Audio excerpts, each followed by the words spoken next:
All right. Excuse me.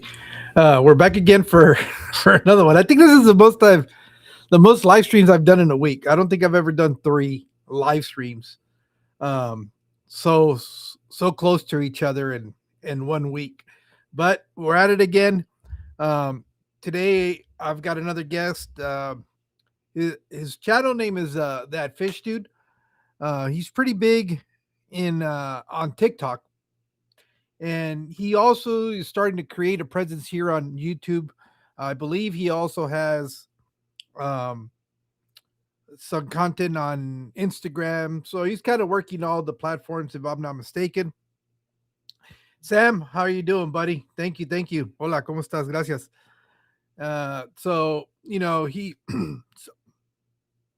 so he's been doing a lot recently. He's almost streaming daily, I think, on TikTok, or it seems like, I don't know if he's doing it daily, but I know that almost every time that I go and check out TikTok, more than likely he'll probably be on um, out of his fish room talking about what he's doing. He does. He is focusing on breeding flower horns, and I think that's part of what we're going to be talking about today. We'll allow him to kind of give you guys a rundown of what he's doing, what are his goals, and get to know him a little bit better. And we'll take it from there. Let me go ahead and bring him up so he can join me, and we'll get this started. How you doing, sir? How's it going? Oh, it's going great. Thank you so much for joining me today and getting an opportunity to have a little chat and talk about what it is you got going on and stuff like that. So if you don't mind, kind of for the people that might not be familiar with you, why don't you give them a little Yeah. bit of your background from you and kind of what it is you're doing? What's up, guys? So my name is Michael. I go by that fish dude on YouTube and most platforms. This is my secondary fish room. This is actually like where it all started for me. I'm almost 25 years old. I'm 25 years old. First name is Michael. I specialize with flower horns specifically. So I've been keeping flower horns for over 12 years now, and I've spent over half my life with just this particular species that I love. So if anybody in here isn't familiar, flower horns are Central American hybrid cichlids. They are not naturally occurring. They do now have numbers in like Indonesia and certain rivers where they have accidentally released fish that thrive. So they, if released in tropical places, they could thrive. So that's also something to bring awareness to while we're on here that we could talk about, because Florida is a huge issue with that. But say the least, flower horns are just my absolute favorite fish. Behind flower horns is freshwater stingray. Uh, I've always loved oddballs. I don't know. Flower horns just always stuck out to me. They always had a personality that set them apart from other fish. I have, a different view on flower horn and how it actually could benefit the regular aquarium hobby. So I know there's some purists out there, and they don't like hybrids, and I can completely see the standpoints. I could see of how somebody might not like hybrids. I can get that. But another thing I stand for, if there's anybody who does know me, I'm not familiar where we're broadcasting, but this is so cool. I've never done this, but thanks for having me again, man. Um, but my big thing is transparency, and I think a big thing is I don't think people would be as against hybrids, or maybe they'd be more open to the idea of keeping one if there was a better way for people to know truly what's in these hybrids. So that's where, as an American with flower horns, it's a little more difficult because there's over 30 years of work that's been put into these fish. Multiple different countries have their own specific type of flower horn that they specialize in. But the biggest thing is most people don't know that a lot of this variation, that they do have different looks, is because they actually were using and incorporating different fish along the way. For those that don't know, flower horns are comprised of Parachromis, Vieja, and Amphilopas. Now, when you look at those just three different species, there's a multitude of options.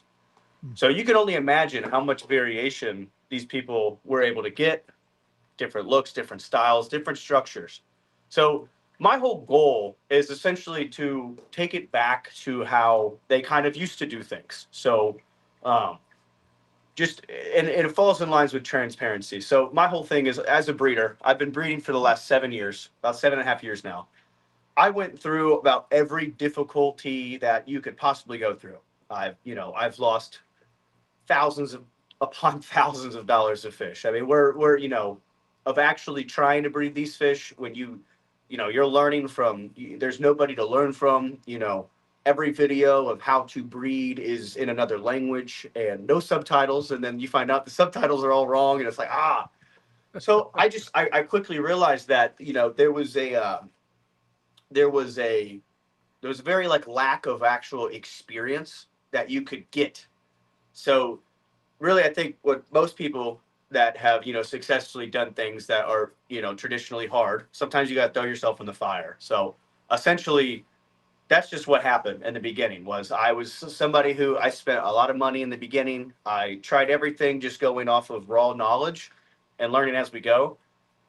Then doing actual research into the species helps out a lot. It helps with being able to determine, okay, this behavior is okay. Give them like a couple minutes. Yeah, my lady is just saying hi. She's going to get some dinner, but you're all good, babe. Love you. But the like little things over the years have gone like such a long way. Like just little things I've noticed that could make or break an entire breeding. Uh, it could break a pair. One small wrong move, your male kills a $500 female. A female kills a $500 male. It's not even really money. It's a very high risk thing, in my opinion. Now, if you've done it a few times, and if you've bred other species, once you've done it and you get the hang of it, there's certain things that like never to do this, and you can get away with certain things. But flower horns are tricky because no two fish are the exact same. So, I recommend people, if they are breeding flower horns, is you know don't get comfortable. That's like it's you know, it sucks though. It really does suck to lose a fish. So that is something where if somebody is looking to get fish or get into flower horns, and if you're trying to get into flower horns because you want to make a quick buck, I will tell you this right now: that is not the thing to do. If you're in it to make money, I I wouldn't really recommend it. It's taken years upon years upon years to even be able to get to a point to do it for a partial, source of my income. So that's been very cool. But yeah, if there's anybody thinking like flower horns are like a get rich scheme or anything, I promise you it's not. There's a lot of work, and I'm very limited in a house, by the way. So all the work I've done, this room might not look like much, but this is like the remnants. Hold on, my phone charger. This is like the remnants of, see if my thing can work. There we go. This is like the remnants of my old fish room. Okay. So this old fish room, I feel like my screen is glitched. Is my screen glitched? No, you're coming in clear. Okay. I just can't like see anything other than.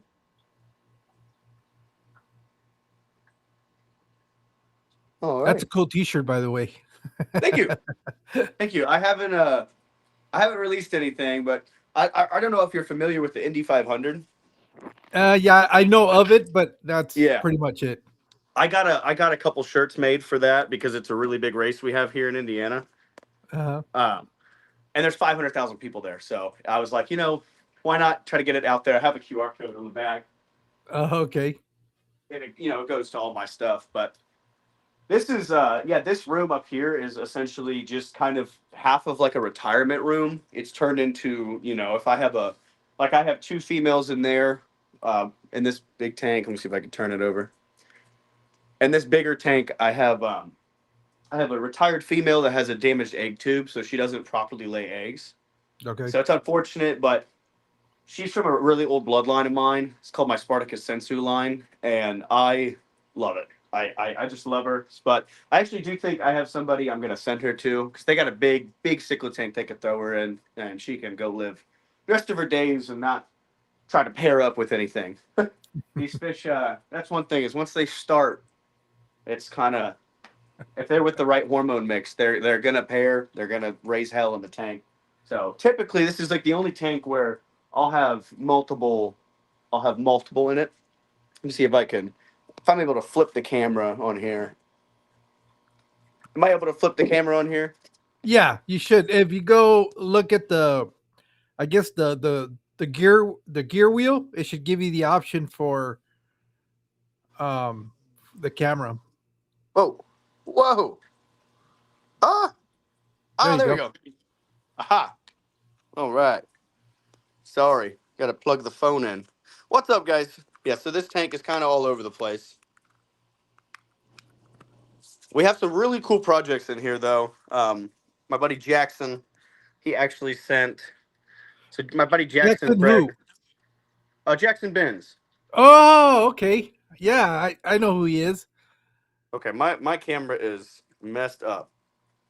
Holy cow! Wait a second, this is so weird. What in the world, dude? I'm not tech savvy. I apologize. No, no worries. You're doing fine. Those are It's like nice looking opposite. fish. It's opposite. Why is it opposite? There it is. It's coming through now. It's coming through, but I'll go to the left and it goes to the right. Oh, you have it in mirror effect. But What? yeah,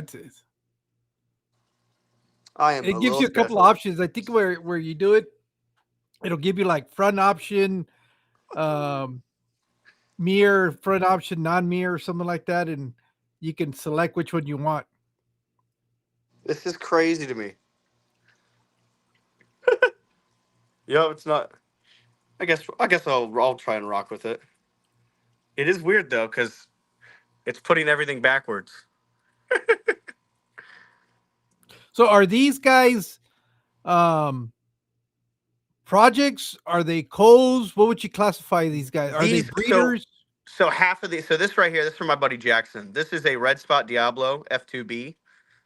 So this is a second generation from a red spot Diablo Vieja line. I'm going to be using that to make incredible F1 Confa. I also have a fish I that is kind of like that one, just oh, the it's way it is. gorgeous. It's gorgeous. The thing is, this is still a juvenile, so this fish No. has significant room to grow. You know, this could get up to 14 inches with ease. Oh wow. I have I have one in the basement. We'll go down to, and I'll show the actual fish room. But I have a relative of him that is absolutely monstrous, like So monstrous. so let me ask you a couple of things that a couple of questions that I have regarding flowers. I'm not very familiar with flower horns. Yeah, Um, I've I've never thought about keeping one. I've been told if I ever wanted one, and I just kind of I like them in your tank, not in mine. oh yeah, I'm not my I guess misconception or something. I don't know if it's true or not. Um, is that they have to be pretty much single species kind of fish yeah, that so that's right there that automatically turns me off from wanting to keep one because I'm more of yes, a multiple fish community kind of setups, but that's okay. I yeah. can appreciate a good looking fish, but Oh, just absolutely. even though I don't keep Yeah. them. But anyways, the question was, where did the flower horn originate from? Where's the very first place that it was? So to my understanding, was early '90s Malaysia was the first one that made the original, and then everybody backpedaled off of that or piggybacked off of that, and then started developing their own lines. Because flower horn, you're going to get a lot of variation, but then people started line breeding, and then they would incorporate certain species. Like a lot of people don't know, but sensu bloodlines are very heavy parachromus. So Okay. sensu bloodlines, a dead giveaway is their jaw structure. So depending on how it's bred, like their pearl structure can be a giveaway and their jaw structure, but all these different lines are comprised of different fish. I'm pretty big on percentages, but it's hard to know percentages sometimes with some of the fish because it's hard to know like track like mom and dad and grandpa, grandma, and all that. That's what I'm trying to bring is so we can establish a baseline and then we could work back because there's so much confusion across the board. Yeah. Um, and almost everybody involved is affected by the confusion, whether we're aware of it or not. But one small mislabel many, many, many years ago creates a whole line where people think, oh, this fish was used 10 generations ago, but then you come to figure out it wasn't. And then other people, it's my big thing is calling things what they look like. I'm not the biggest fan of because as a breeder firsthand, I see the level of variation we get Okay. across batches. So my thing is I've bred fish before that carry physical traits of a different bloodline, but genetically is not that at all. But if that fish was then sold to somebody as, oh hey, here's a flower horn, somebody would then take it, call it that fish. They would call it what they think it looks like. But then if you breed it, that's where you're like, whoa, okay, that's not. This Okay. couldn't be what it was. That's my thing. It's because you're gonna get a set, like you're gonna get a set of variation all the time when you breed. But I think that people almost limit their variation too much, and it kind of. I feel like it's limiting the gene pool that you're working with. If you're only going for one look or style, I just don't think it's very beneficial in terms of like developing a line because you could simultaneously develop three lines at the same time Okay. with siblings, and you get a different look. They carry same genetics, but you could take them all different routes. And then the I'm just big on uh, my whole thing is I want to know where everything came from. So it's like you have a basis of okay, this is the father flower horn. I bred it to a vieja. So if you take a flower horn and you breed it to a vieja, you get what's called confa. Okay. Uh, so confa is a type of flower horn, but it's also very percentages are important. So if you did F1 flower horn, or if you bred a flower horn to a confa, you would get F1 confa. So you get the first generation Okay. because they're two entirely different species. It's a 50-50 split. Yeah, that's what I was going Now, to ask you. It seems from what you're saying, uh, unlike guppies or like live birds in general, coals are kind of welcomed in with flower horns and I guess because there's potential to create new lines from them. Is that kind of what I'm understanding? well, so it depends on what's classified as a call, because that's the Color thing coals. that's tricky. Yeah, Huh? color coals more than anything else. Now, I'm not talking about physical deformities, but I'm Yeah, talking yeah, about yeah. like, Well, but believe it or not, the short body is a defect, and yeah, that comes from. well, I think the But whole most fish people, is a defect, but that's a whole but different what most story. people don't, but what most people don't realize is like the short body genetic. Everybody thinks that that happens when you breed a parrot, like Mm, if you breed a flower horn to a parrot cichlid.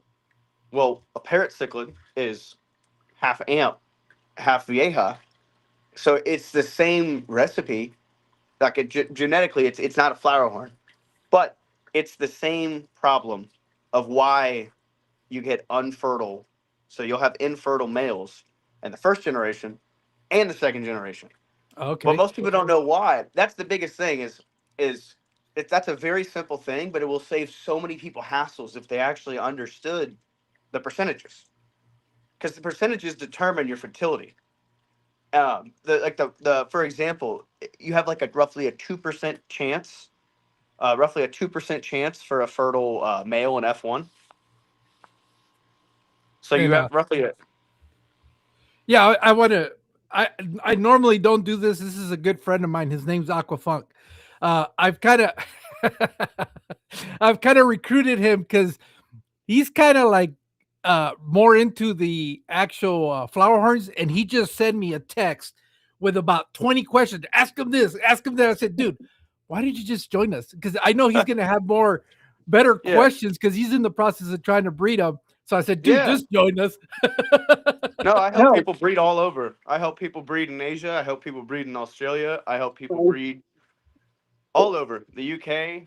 Um, I have a video up on my channel. It's called "How I Bred My Flower Horns." Also, it's like an Look, 8-minute video if anybody wants to check it out. I'm not lying. Look, these are all the questions that is like, dude, just join.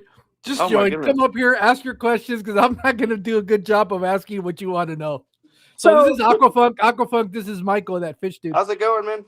what's up, man? So he's lying. I am not trying to breed no more. I actually went on your Tickety Talk live stream. You did help me out.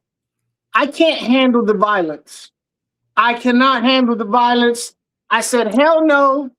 I love my fish looking perfect. I couldn't do it. I separated them. I said, nah, I ain't doing it. I couldn't do it.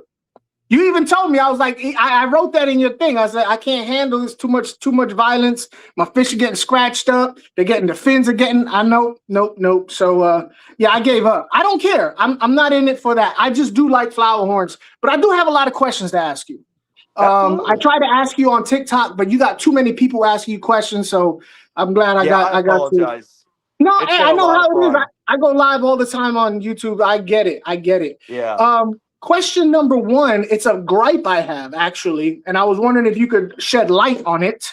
Yeah. What the hell is up with all the willy-nilly names that are just thrown out there with flower horns, comfas, any type of hybrids at any given time? It's really, as somebody who, look, I've been keeping fish a long time, Yeah. and learning about flower horns makes it very difficult to learn about flower horns when everywhere you go they call shit differently. So what's that? So this is going to be very controversial because I Good. Come on have with it. Come on with it. well That's what I we have about. I have a different viewpoint because I look at everything from a perspective of a breeder. So if there's anybody in here, yes, I have been very critical of people reselling flower horns, but I'm not critical of just reselling flower horns. The only thing I'm critical of is, in my opinion, I don't see the benefit of continuing to bring fish in that are F1, F2, which means, if they're F1, so pretty much what it means, if they're F1 Compa, they're roughly about 50% flower horn and 50% Vieja. Yeah, That's a Compa.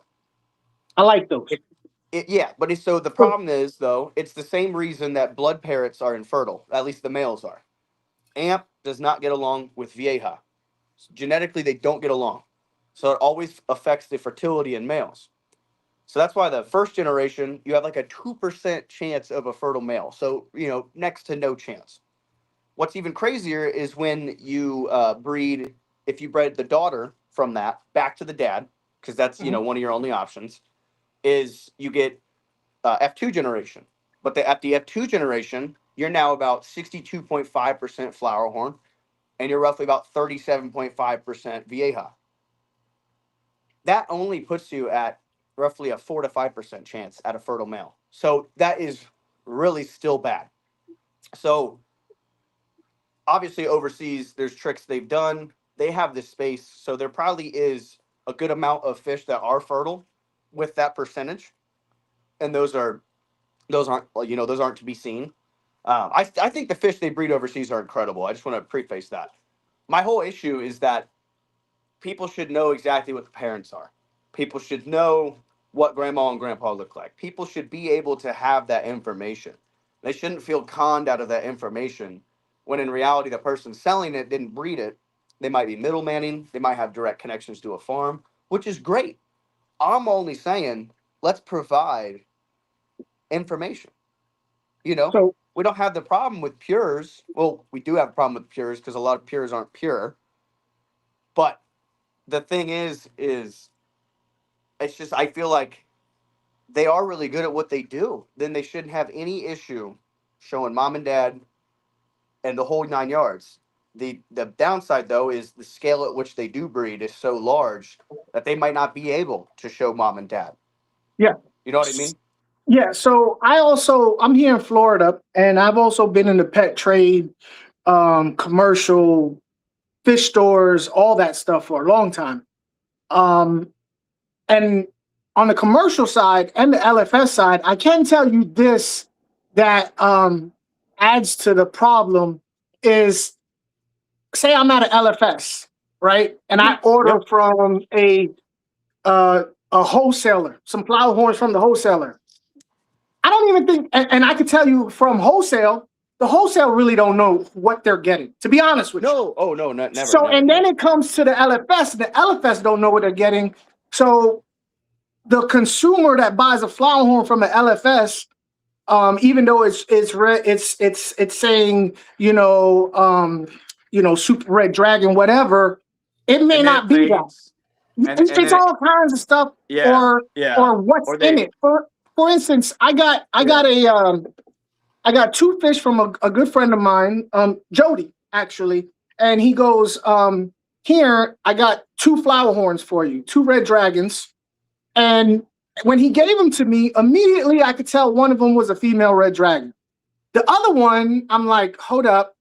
This looks like some type of Vieja hybrid, because I got like a 5 blood or 7 blood, whatever you want to call it. I have one. It looked just like that. Now, it was about 2.5 inches. It's grown since then. I'm almost positive it's a Comfa. But there's no way of me telling. There's no way of me telling. What's the eye color? What is the eye color? Yellow. That's a Comfa. That's what I'm saying. And it's just now starting to grow just the slightest. So Comfa, so F1 and F2 specifically, that's what you most likely have in F1 or F2. So this is also a really big problem. Some of these fish genuinely just take a long time to develop. Yeah. Overseas, they have the benefit of weather. So they have a perfect opportunity to take, I don't know if you guys have seen it, but it is common practice overseas to take like the 3 to 4 gallon water jugs, cut the tops off, and then they line them up on their property because they don't need heaters. Their climate's perfect. So it's just perfect for them to pump numbers, quality, whatever. I just wish that there was more transparency in terms of percentages and knowing what you're getting, not just. I don't think they know. The industry doesn't know. But the average consumer doesn't know. But like for I used to be the fish guy at a pet store, and I used to do your orders. So everything you're talking about is completely true. 9 times out of 10, when we would order flower horns, they would just come in assorted, and they were either very low grade SRD, But the thing is, though, is imagine people who have never raised fish, and then they're if that person's the person determining quality, and they don't understand what the actual genetic they're working with, that could be a big problem. I know a lot of people who've thrown away their best fish because they're late bloomers. Yeah. Now some can argue that, well, you shouldn't use a late blooming fish because then it might carry that late blooming gene. But the genetics are already there. So I don't see that. The entire mix you're working with is late blooming. So like other species that age like fine wine, I think we all can agree that Vieja, they age like fine wine. They take a really long time to grow on average, but they're beautiful. So when you take that fish and you take it to a flower horn, the fastest type of flower horn is SRD. So those are super red dragons. They tend to be more heavy reds and a lot more tan. If you see super red dragons that have a lot of blue purling, those tend to be SRD ZZs. So that's super red dragon taken to Zenzu, and that's line bred. So when you see like a really high end SRD, it's almost always the SRD ZZ. Those are going to be very fast growing fish. So those are the ones that they get the bubble cock, and it's called a cock. It's spelled KOK. But those are the ones that they grow very fast. They look like they inflate overnight. The difference with Comfa is Vieja carry hardcock, because certain Vieja species they carry it. But you can't say stuff like that with this group, bro. Yeah, this group is very immature. We might have gray on our face, group. but we're like 13-year-old kids when it comes. Yeah, you can't do stuff like that. I'm thinking. Hey, what do you guys think? What do you guys think about me eventually putting a shirt out that's like, "Come pet my you know. Oh, dude, I got a website where I sell merch. I got a pair of drawers with a SRD right on the front. Wow, real big, right on the front. Oh, that's Hey, I was amazing. going to ask you. Let me ask you this before we get too far away from this. So, were flower horns bred intentionally to look the way they are, or was it Yeah. a happy accident? No, it was intentional. Okay. I can only imagine that there was some surprise when they were playing around with all the base species, because they were essentially hybridizing other species and taking hybrids to hybrids. But like that's the cool So, thing is was we that need to always go the goal back. then to create that big nuka hump? Yeah. Okay. But if you look at it though, look at how many, because this will blow your mind. Almost every saltwater fish, same thing. There's that I forget the name of the actual fish, but have you guys ever Is this seen a the problem? video of the Wait, guy who dives down wait. and Is this cracks a the crabs? problem? This street a problem, Mexicali? Mm. Okay. All right, go ahead. Sorry, go ahead. You guys ever seen the video of the diver who dives down and his best friend is a fish, and they've Yeah, been I think doing it I've for seen like him on 30 years? TikTok. Massive. It's a Yeah, big that white fish. he's pounding like clams and Yep. stuff, and he comes. Urchins and crack. It's Yeah. like a So parrotfish or something. I don't it forget might what have they're been. called.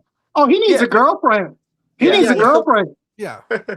Well, typically, if you look at it, African cichlids, frontosa. There's even what's it called? There's another. well, I've even seen dolphins with them. I've seen um, But angelfish, convicts Beluga. that all get nuka humps. I feel like some Midases. may be AI, but they tend to be natural. It's a male tends to be a male dominated thing in the wild, and it's typically for breeding. It easily establishes dominance. Um, all the research I ever did about nuchal humps in fish, it all just pointed back to it made breeding easier. Is essentially kind of why these fish naturally did that. The males became more sought after. It was easier to pair in the wild, from my guess. But no, I just want us to go back to what I really want to do is like remake Flowerhorn from scratch, document like the whole thing. It'd take a very long time. Like, but I would want to remake it in a couple of different ways, along the help with other people. So it's like, because I want to see if we all use the same recipe with different selections and see how our results come.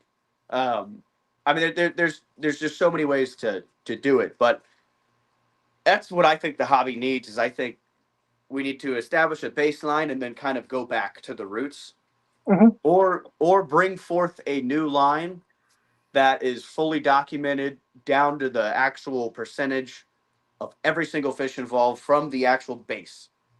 I think that is truly the only way to solve the confusion. But the thing is the moment that fish gets in the wrong hands, someone's going to go breed it to a blood parrot.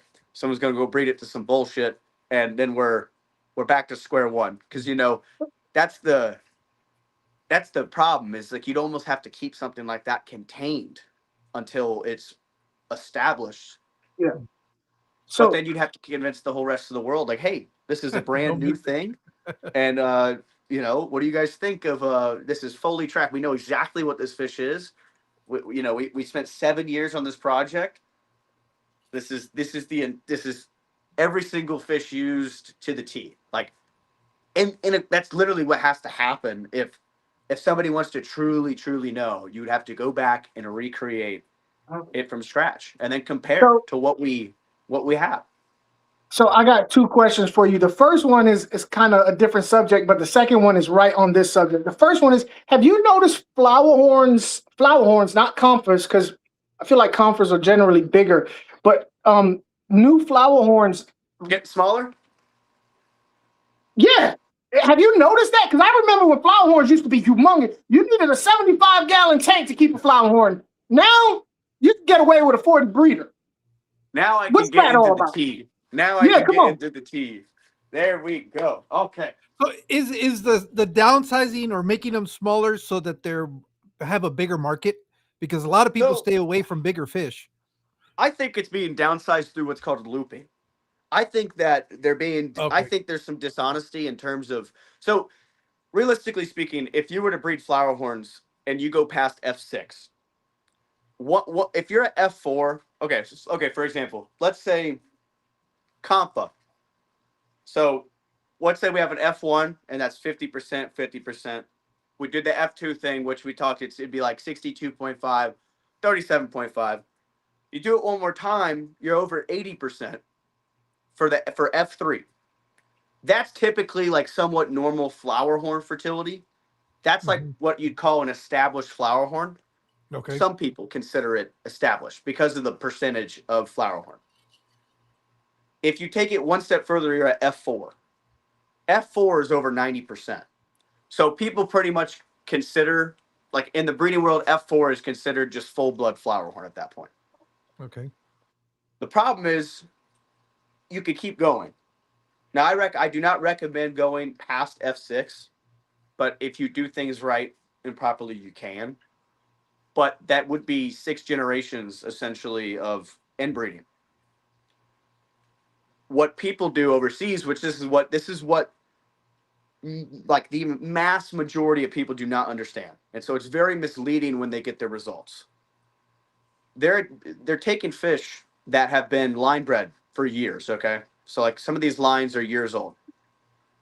They'll then take either another hybrid or another F1 from like a different bloodline, and then they'll breed the F6 to the F1 and repeat the loop. And then they breed it all the way back up to F3, F4, you name it. But they tend to only go to F2 because F1 and F2 are typically the most marketable because those are the fish that are most commonly used for competitions and, um, you know, their personality tends to be, like speedsters and they're just little brats sometimes. But that's what people aren't realizing is they're relooping these fish and it's misleading. It's not wrong that they're doing it. It's just they should just state like, hey, we took this line 4 generations and then we we took the dad and bred it to a F1 that was uh an F3 Comfa bred to a Jaguar.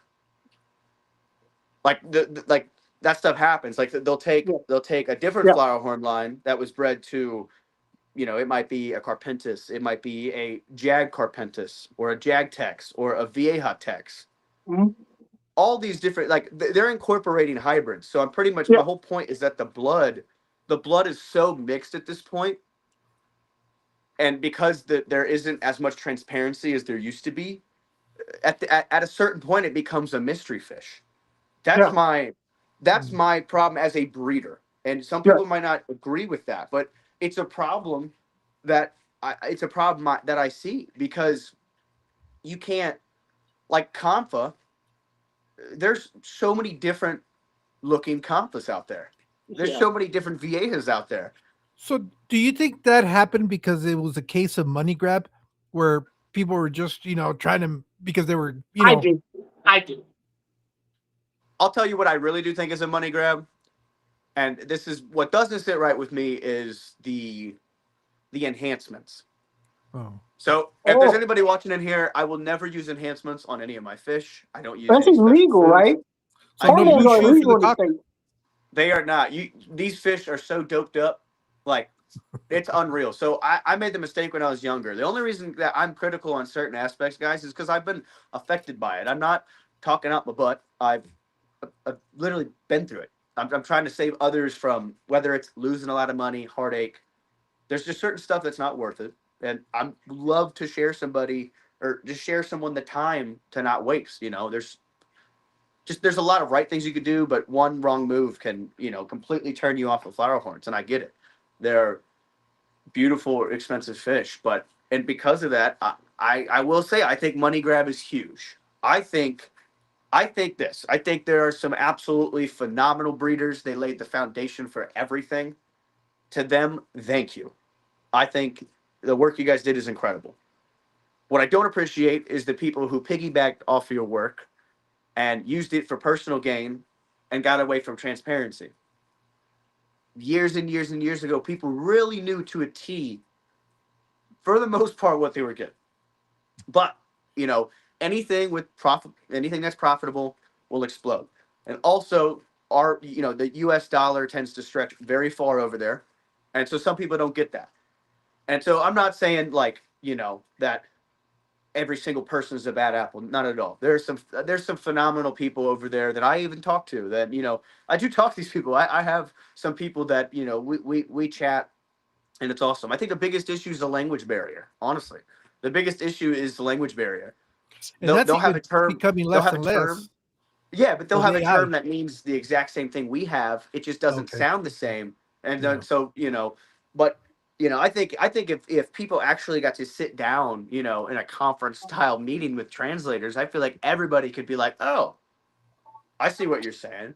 But there is also a huge market over there that are middlemen, and they walk the farms. They might have ties to a farm, but I've seen it firsthand of people going to the farms and then collecting bloodlines that farm has never produced, like collecting bloodlines that are only at one farm in Thailand, but you have somebody in Vietnam claiming they're also breeding them. You know what I mean? Like there's just some little dirty stuff, but anything with money, people will jump on. You know, don't I Oh yeah. mean anyone who's really in it for money, you wouldn't breed flower horns.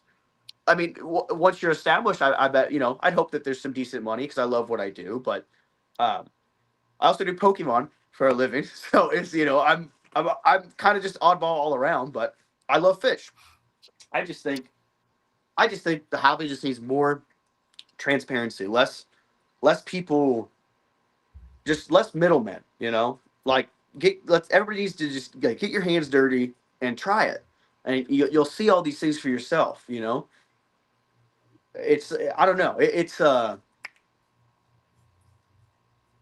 there's just so many different avenues that you could go with flower horns. But my main focus will always be fertility because I believe in progressing a bloodline, and I think that's extremely important, and just transparency. I want everybody to know, hey, here's mom and dad. Here's all the siblings. Oh, here's some customer updates we got from this exact line. Oh yeah, here's one of the females I kept. Oh yeah, here's grandma and grandpa. Like that information. This is I guess people might not get this, but that should be the bare minimum. That's my problem. Is that the bare minimum for someone's, because a lot of people will say they're a breeder, and there's phenomenal breeders overseas, absolutely. But there's also people that claim, "Ooh, that looks really good." Oh my, I'll get it. But there's a lot of people that claim to be a breeder, and they've never bred the fish. They're just middlemaning it. And then people often wonder why they ask for a picture of the mom and dad, and they'll either come up with some weird excuse, say that, oh, that's exclusive, or we can't share that. I think that's crap. I think it's crap. And if they're being honest and they can't disclose it, I think that's crap also.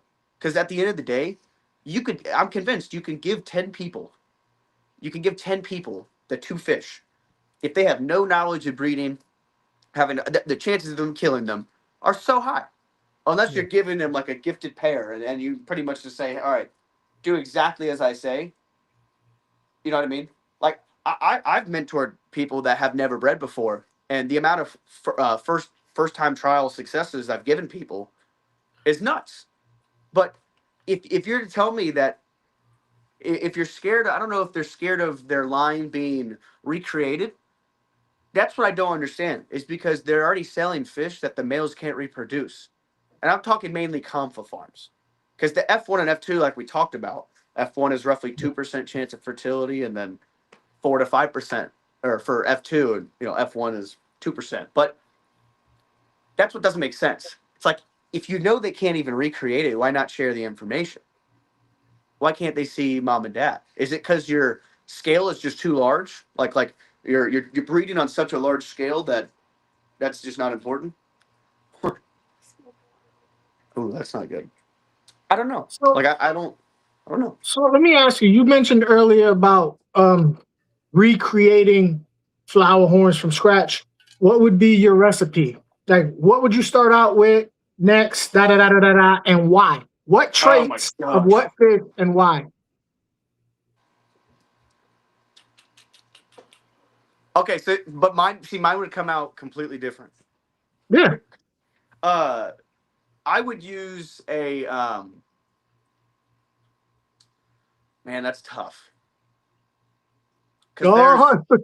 Oh, you- I mean, try. yeah. I would obviously use Trimac because Uh-huh. there's things you could do where if you didn't want the actual flower horn marking, you could make it to where it's like it comes out just kind of like a free base. They call it free base, so it has no flower line, like no marking. I would I either know. use like Mexicali knows what freebasing is. yeah, I would want to use an amp species that like isn't like citronellus or one that would fade. So I would probably want to go with like red islatus or Armorillo. I believe that's how you pronounce it. If anybody wants to look up what those two species look like, they are seriously, they are just, the shape of them is flawless. So what I'd probably do is I'd probably take one of those to a Vieja, um, which that would see. That's the thing is that right there, I wouldn't be able to, like, you wouldn't be able to breed a male from that. Mm. So it's like there's line breeding within each tangent you'd build up. Unless you did something like if I wanted to have Texas in it, so if I took Carpentis to Vieja, there shouldn't be really any fertility problems with that because Vieja and Hericathi, they don't clash genetically, but Amp and Vieja clash. So essentially, all the pairings I would do, I would try and work around as much as possible to where I wouldn't have to backbreed. So if I had to build up one line that didn't have any amp in it and then take it to amp, that that might make more sense. So, maybe like do like a Jaguar. I could do like a Jaguar Tex, which those are incredible. Or you could do, which I have, do I have one up here? Where is it? Oh, it's downstairs. So I have a fish downstairs called Jinx. It's 50% Vieja, 25% Carpentis, and 25% Jaguar. So I'm kind of also going to use that also in general. So I'll be making a type of compa, but it's going to be under a little different standard. Mm. But because I have the percentages, I'll be able to show. Well, here are the percentages. Here's the layout. Like this, and if it's newly documented, we can establish a new standard. But the biggest problem with the old standard is just calling something what it looks like. Yeah. Yeah. Like I have a fish downstairs that 9 out of 10 people, if I show them it, they're gonna say that's a super red monkey, and it's pure Vieja. It's 100% Vieja. It's a Uh-huh. hybrid Vieja, but it is 100% Vieja, and it's a fader Vieja.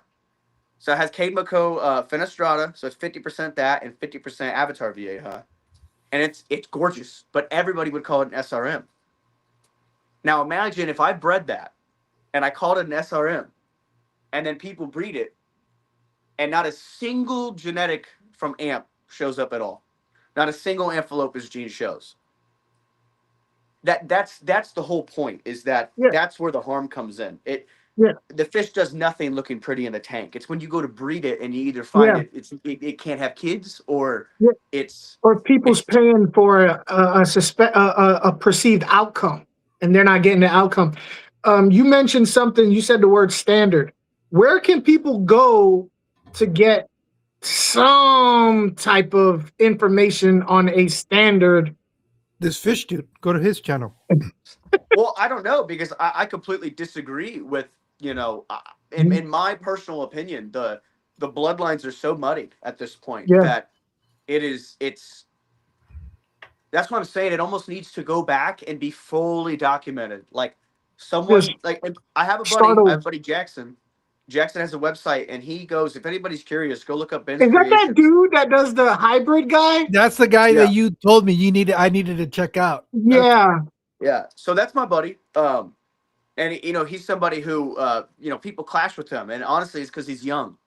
But the dude, he knows it. He knows it. He took the time to go understand this pures down to the genetic level that you need to know in order to come up with these ideas. He's one of the very few people like I don't know if you guys are familiar with Deppy, but Deppy was an extremely slept on hericothy. It's I can even show you. Can I show you from this angle? Shit, I don't know. But I have a fish over here that's 50% Deppy, 25% Jaguar, and 25% Carpentus. And this fish genetically is going to throw much better results than a typical Texas that people used. And what Jackson figured out is that this genetic should produce a natural Thai silk rather than a mutation, which would be awesome. I don't Thai know if you silks. guys can Isn't see those the this. ones you said that in Asia are Coles funk? The Thai Yeah, silks? BB Yum Yum. BB Yum Yum. Look at that. I don't know if it's translating very well, but that fish is 50% Deppy, 25% Jaguar, and 25% Carpentus. See, if they stayed that size, I would have them all day long. I Okay, don't like. guess what though? This is what you're excited. This is what you'll be excited about. I'm actually I am going to be making a dwarf comfa, Oh, okay. or we'll just Is it call. I going to mean, it's be going to have to short be. bodied It's or dwarf? no, Short no, bodied or dwarf? dwarfed, not short body. There will be no. There will be no. There will be. It will like literally. It's going to be flawless. It's going to be. It's going to have every trait that you want in a flower horn. It's going to be awesome. The theory is I don't want it to get over 6 inches. So the Yeah. species that I'll actually utilize is rainbow and Deppy. Those are two Rainbow species. cichlid, Yeah, rainbow and which Deppy. is one of Those are my two favorite species. because it's yellow. That's one of my favorite is Well, it yellow, changes period. color. It changes color, not just yellow. Well, guess what? The Deppy is extremely No, pearl rainbow. receptive. The Deppy is really pearl receptive. So if you did, ideally, you could get yellow skin with red pearls and blue Oh, pearls all that around. would be You know, nice. but like it could be the intensity of the rainbow. There's so many possibilities, but to dwarf a flower horn, you would have to actually use dwarfing genetics, and you're not going to get it from a short body. A lot of people think that Hmm. you could breed short bodies. The thing is eventually with short bodies is regular bodies can pop up, and they will. You're always going to have some, but when you're working with actual dwarf, it's an actual cap. Like the fish physically can't get any bigger. So that's what will be really cool. But rainbow will be awesome. Am I doing something wrong? I see like typing. I just can't see. No, it's just the way this particular thing is. Hey, Mexicali, I got to hop off. I'll hop back on in a second, all right? All right. And while you do that, I wanted to thank Joy of Fish Keeping for that super chat. Thank you for the $4.99. Um, are you able to see? No, the stuff you see up on the screen is stuff that I usually bring up because it's comments from the group chat. I think you have a way. You're on your phone though, right? Yeah. It's hard to see the comments on the phone. You almost need to have a different another phone or Gotcha. another where you could be streaming it and be actually seeing the comments. But let me see. I know the stuff that I see that's pertaining to what we're talking about. I usually try to pop up on the screen. I know old school aquatics has kind of been. He, I'm anxious to get him on. But he's not available till August, and he's another young man like you, out of the Chandler, Arizona. So the What's Phoenix it? What? metro area. What's his name? Adam, and his channel name is Old School Aquatics. Oh, And okay. yeah, what he's trying to do is trying to cut out the import market. I'm completely for that. I mean, people completely can agree. You can okay. Hold on. Everything I'm about to say is so controversial, and I mean it in no offense, but it's just it's the truth of it. The fact of the matter is that if with proper teaching, anybody can do what they're doing. You know, anybody can breed these fish. The only thing is unless somebody had or if somebody magically moved the United States along the equator and we didn't have to if we didn't have to have heaters, well, scale wise we'd be able to compete. But the thing that I think the US will benefit in the long run is with us properly tracing, eventually people will fall in line and be like, why wouldn't I go for a fish that I know everything about to a T the last 8 generations? Why would I not choose a fish that I know exactly what it is versus import another fish where I'm that's it. That's it. That's all the info you get. You don't know what you're getting. I just can't stand. The thing is, and if you're an importer, I mean this in no like disrespect, but a lot of these newbies who see the money in it, they're really giving you guys a Yeah. horrible name. They're giving you Yeah. guys a horrible name because the amount of people that a year ago didn't even know like simple flower horn terminology that have turned into uh turned into resellers is just mind-boggling, and then it's like that does nothing good for the hobby. You're bringing the same thing in as everybody else, but you're also discrediting the people who have been importing for 20 years. They might have had issues here and there, but for the most part they do great work. I just the people that I just and I think it's lazy, to be honest with you. I really do. Anybody can do it, and that's my main issue is that anybody can import. Like anybody can import. When I was young, like at 14 and 15, I was able to piggyback off imports. That's the thing. I was connected, I think, a lot more than the average, teenager. So I am thankful. Uh, I'm thankful for that.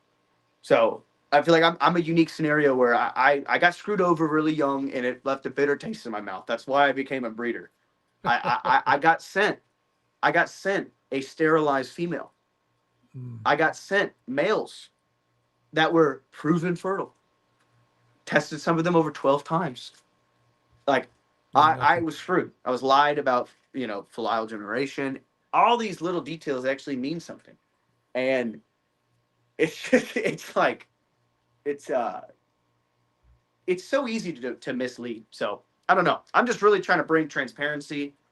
I do think the market right now is in a standpoint where importing is really, I think, to my knowledge, I think it's more expensive than it's been in a while, if not the most expensive, with tariffs and everything. But I'm a big believer in. I think we have what we need. We just don't have the scale. Yeah. But the argument should never be scale. That's my problem. I'm never arguing scale. We'll never, like, full transparency. We will never, ever, ever compete. We will never compete with Asia at scale. Yeah. So And if anyone's in here, yeah, I was if having that anyone's in here, conversation yesterday with the goldfish. yeah, There's just they there's have no access competition. to acres Yes, of land to be able to do this. So yeah, you're yes, not gonna at that scale. You're not gonna compete. yeah. There's no competition when they can go out and dig a hole in their yard, and I mean, don't mean that in any disrespect. It's just the truth. They No. literally could dig a hole, and they live in very rainy places, and they constantly get fresh water. They don't even need aeration. I don't know if you know this, but most farms don't even use aerators. These fish have been raised from fry, separated What? young. Oh no, yeah, they What? You go talking guys. about? There's just holes in muddy ground and people No, grow fish out of? literally, look, they'll No. have they'll have a jug like this. They'll take something like imagine this Yeah. container, like Fun's probably being three. sarcastic because we've had arguments about that with Oh yeah, other people that Don't I know. yeah, don't know. It's That don't. yeah. It's yeah. Well, and that's the thing though. That's what's super. Everybody's method is different. You know what I mean? So it's just like, just in Florida, just going out to the fish farms out there. It's the same thing. It's a hole in the ground. yep, You know, it's yeah, but that's. I There's mean, no. There's no people filter on the side. There's no unless UV sterilizer. There's no aerator. It's just a freaking hole. yeah, yeah, as Um, long as if you don't experience that or don't see it, you're not going to understand it, and there's no way you're going to understand what's going on. But yeah, that's okay. That's a yeah. subject for a different day. We No, we can get absolutely, but sidetracked on that. yeah, but no, like at the end of the day, the whole like that's my stance on that. I'm never ever going to argue quantity with anybody. I'm never going to argue that. If somebody wants to make that argument, you win. Like that's the most obvious thing in the world is that literally we get that you have an insane advantage that we don't. But what I do think is you give us 2 years, not like really doesn't even need to take 2 years, but 2 years is going to be huge for the U.S. because there's a significant amount of breeders, and keep in mind we're never going to be at scale. So my argument's not scale.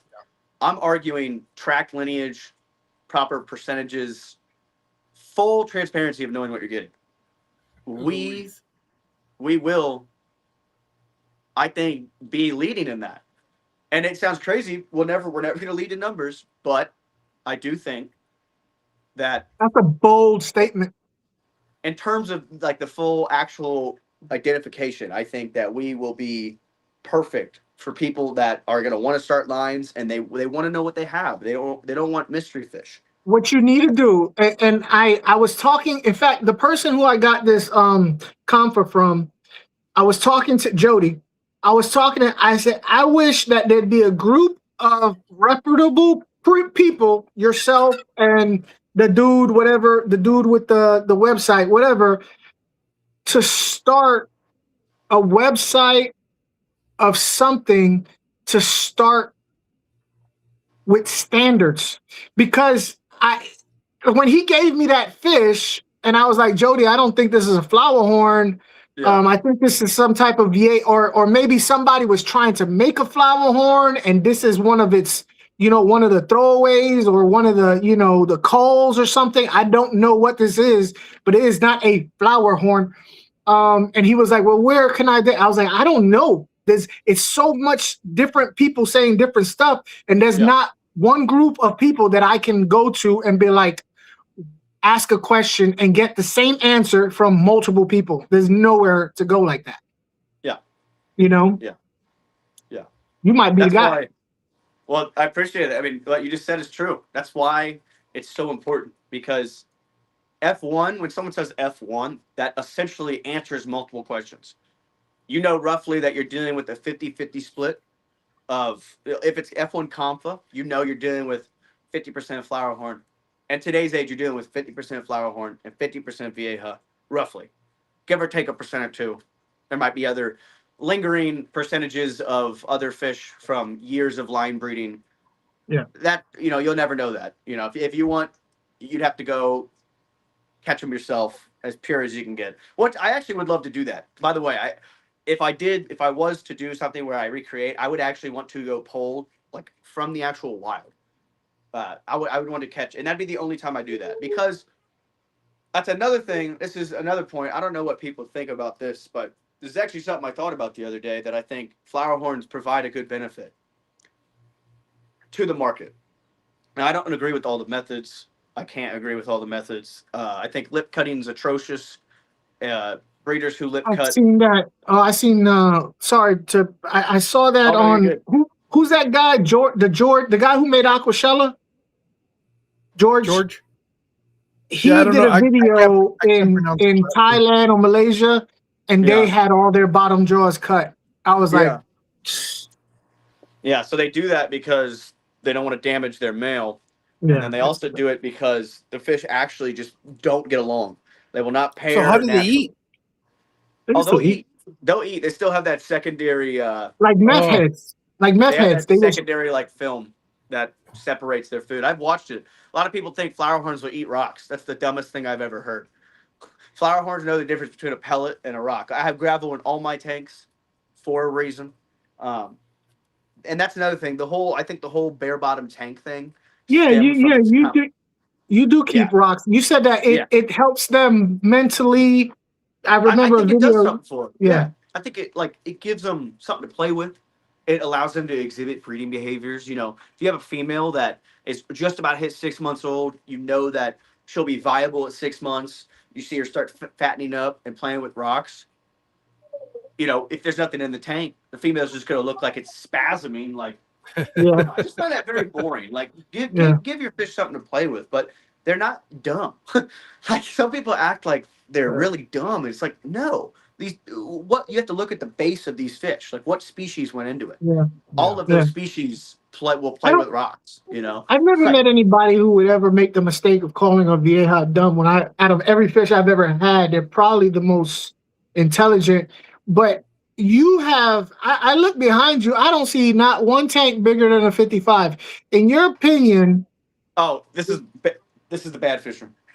Okay. In your opinion, somebody wants the most common one, a red tie silk or a red dragon. Super red dragon.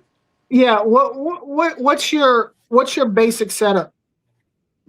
Well, it all depends on size. So over the years, I've bred and raised multiple thousands of flower horns at this point. I'm going to tell you the complete opposite of what someone else might. Go The ahead. smaller the tank, the better. That's what we do here. So the smaller the tank, the better. As soon as you could, the sooner that you actually pull the fry, the better.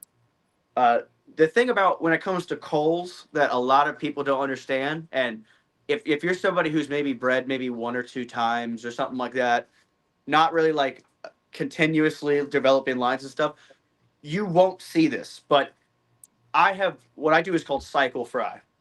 So what most people don't know is typically now this doesn't mean they're the best looking. It's just typically the most food dominant fry tend to be the biggest. On average, they're male, but you can never go off of it. So I'm not saying I go off of that. But typically, the ones that are the most food dominant, they're the most food aggressive, they grow fastest. What people don't realize is that in your fry batch, the large fry are releasing hormones that are stunting hormones, and they physically stunt the other fish. But most people don't. Most people don't do that. If you notice, some breeders, I do see them. I'm so glad. Oh, that's awesome. Some breeders will literally, uh, they'll keep their fish together until they're 3 or 4 inches. Um, and let's say if that happens overseas before they get dispersed, they can be heavily stunted, and who knows? You know, I love that song. Kill Bill. I couldn't even hear it. But I do what's called cycling fry. So I pretty much I'll take the biggest fry and then I will isolate it into like a divided up 20 gallon. So like here's a good example. Hold on.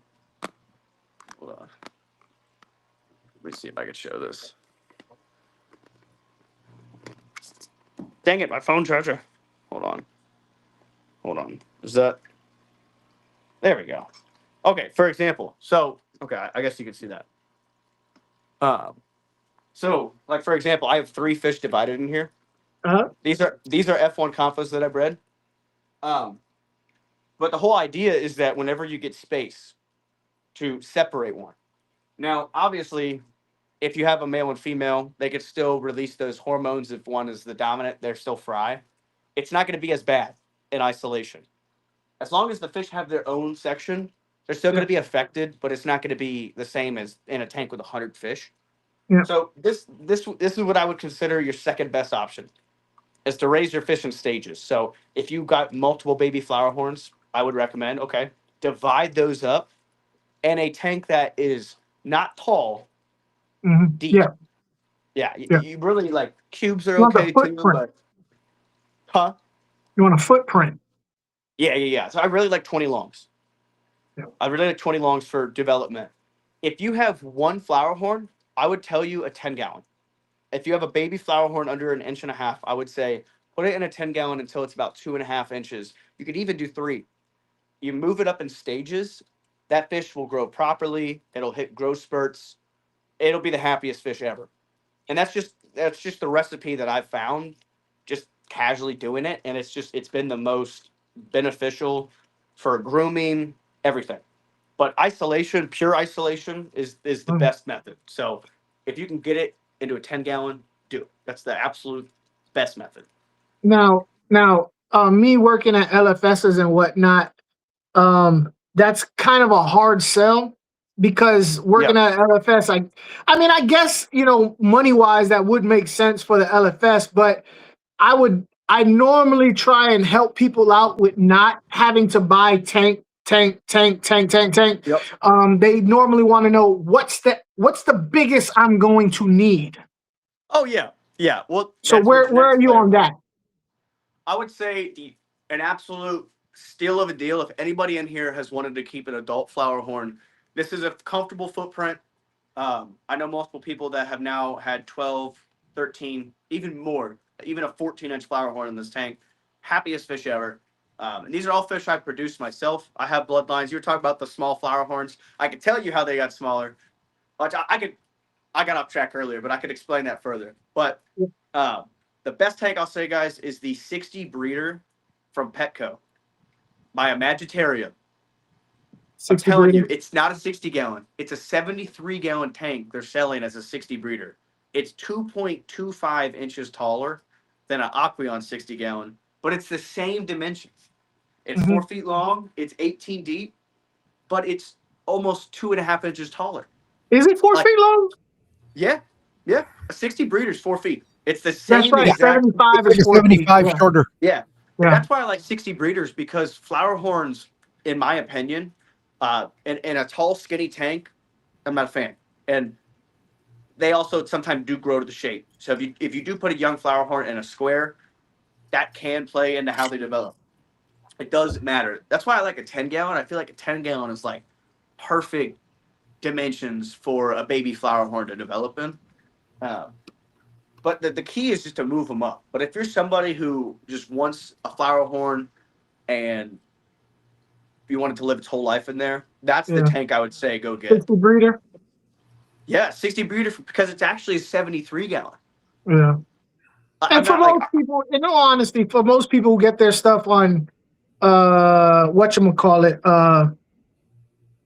Facebook, probably yeah, would be a 75. Mhm.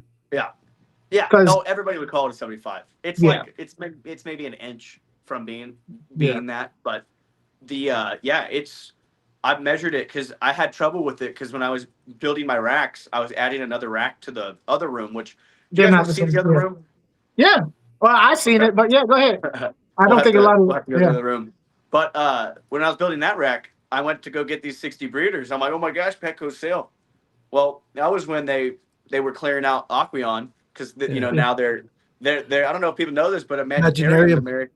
They're Yeah. American made though.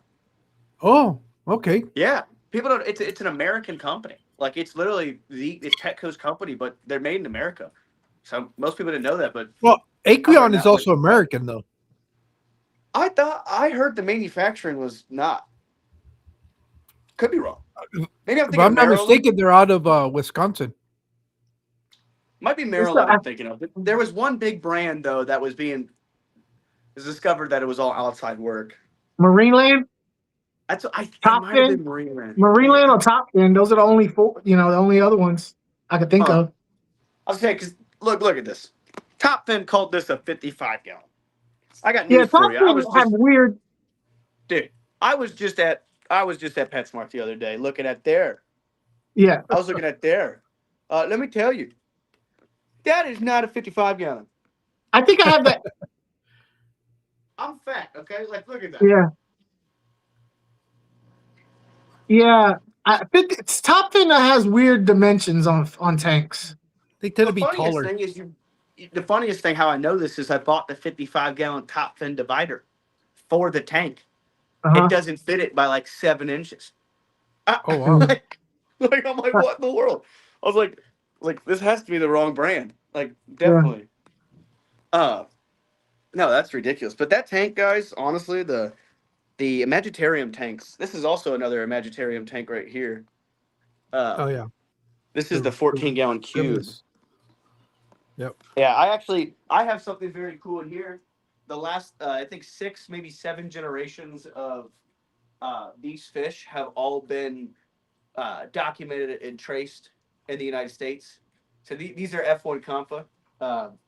The female was produced by a buddy of mine named Ronnie. So shout out Ronnie Franklin for producing those. He makes some incredible Vieja hybrids. But yeah, I took one of my unfaded golden base and I bred it to his Vieja. So that is 50% unfaded golden base and 50% Vieja. Super cool. Hey, Super Michael. cool. Very exciting. Yeah. What's his name? Adam says he'd love to have a debate with you about breeding at scale. He seems to think that the U.S. could easily outcompete the Asian market, depending on, I guess, how you go about it. Nah, not there with are- all the restrictions we have in the United States. No way. Yeah, we'll give it 3 or 4 years. And I think quality, that's the only thing I'm talking about. I think the quality will be better because you know what you're getting to a T. I definitely see you on quality, but yeah. but I mean, but I don't have a whole lot of faith in a lot of people. So, Yeah, especially working it. So rightfully you got, so. oh, here's a flower horn that has quality from that fish dude. This is a that fish dude flower horn, and this is a flower horn from overseas, and we have no idea where it comes from, and it costs $200 cheaper.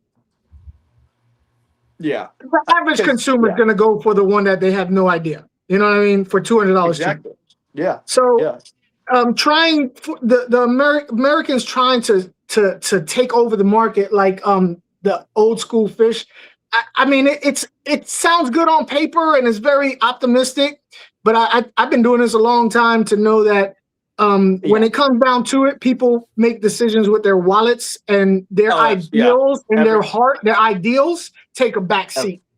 Every time, every single time. I can't tell you how many times I've literally been about to give people, like, literally guide them through the whole breeding process. And one of my good friends now, he was someone who got screwed over like me. And keep in mind, he's over double my age. So this is somebody who they had to listen to someone less than half their age, but everything I told him worked. And then everyone else that I actually helped to completion of, them breeding. Yeah, It's like I'm not here to gatekeep, but I'm yeah, learning now that some of these people are they're not yeah, either they're not genuine yeah, or they're just taking it for granted. It's like if I had a camera on me from 12 to where I am now and everybody had to see just how heartbreaking it is to lose, yeah, a $600 fish at the age of 13, 14, yeah, and it happens multiple times. Like it's not like an easy thing. I'm trying to save people headaches, but what I realized is I can't teach experience. I can only I could only try and walk them through it. But I've had some people just blatantly disrespect it, and then a year later they're in the same exact spot. Where if they would have just trusted me, they would have been where they wanted to be in 2 months. And an example of that is, so I sold a 6 pack of fry to my buddy Dave. He was someone who got screwed over lots of money on some fish from overseas, but that was mainly middlemen. So that gave some people a bad name. But that's yeah, what a lot of these people are middlemen. yeah, I don't have really any disrespect to the actual breeders, especially yeah, those that are willing to have the conversation, yeah, can understand how things are so muddy now, mhm, understand the importance of, hey, you should let yeah, people know that you have a fish that you bred jaguar into it. You should let people know that because they're gonna think that they can breed these two fish and get what you have, and they're gonna get nothing close to it. yeah, That's the thing. That's what I can't stand at all. But I just I convinced him. He's like, all right, and I sent him 6 fish, ranging from they were all same batch, ranging from 2 inches to like 2.5 or whatever. mhm, It was like 320 including shipping. Okay. And I told him, I said, you will get a pair out of this. Well, I wasn't lying. He ended up getting 4 males, yeah, 2 egg-laying females. 3 of those fish fully faded within 2 months. He proved the fertility of every single fish within 3 months after getting them. Uh, that's unheard of. That fertility is like that's not normal. And that's from a line where every single fish that's ever been tested from customers across me yeah, has been fertile. Which that's not, typically, you'll have a couple oddballs that will just be shooting duds. It's very mhm, rare to have a line where you literally can sit here and look at 100% of the fish I've tested fertile. But that was the line I sent him. It shocked him so much that because he just followed it to a T, and he literally had this conversation. He's like, I can't believe how transparent that was. He's like, you didn't yeah, leave any bullshit. You straight up told me yeah, that yeah, if I did things a certain way, that it yeah. wouldn't work. And Um, but it's like he spent what people would spend on one fish mhm, and got 6 fish. And I told him, I said, give it about a month and a half. And because the moment I send people fish, they explode in size. Because uh-huh, typically, if I'm selling from a fry tank, if I'm pulling out a select and I'm shipping it out, the moment it goes in their tank, it's the first time it's been isolated. So I've had people literally report that their fish grew over 3 inches in a month. Nuts, yeah, yeah, nuts. But most people don't know that these fish can breed at 6 months Mhm. if you know exactly what you're Mhm. getting. So when I'm selling the fish, I like to sell them around, 5.5 months, sometimes even at 6 months. And then I let the customer put some size on them, boom.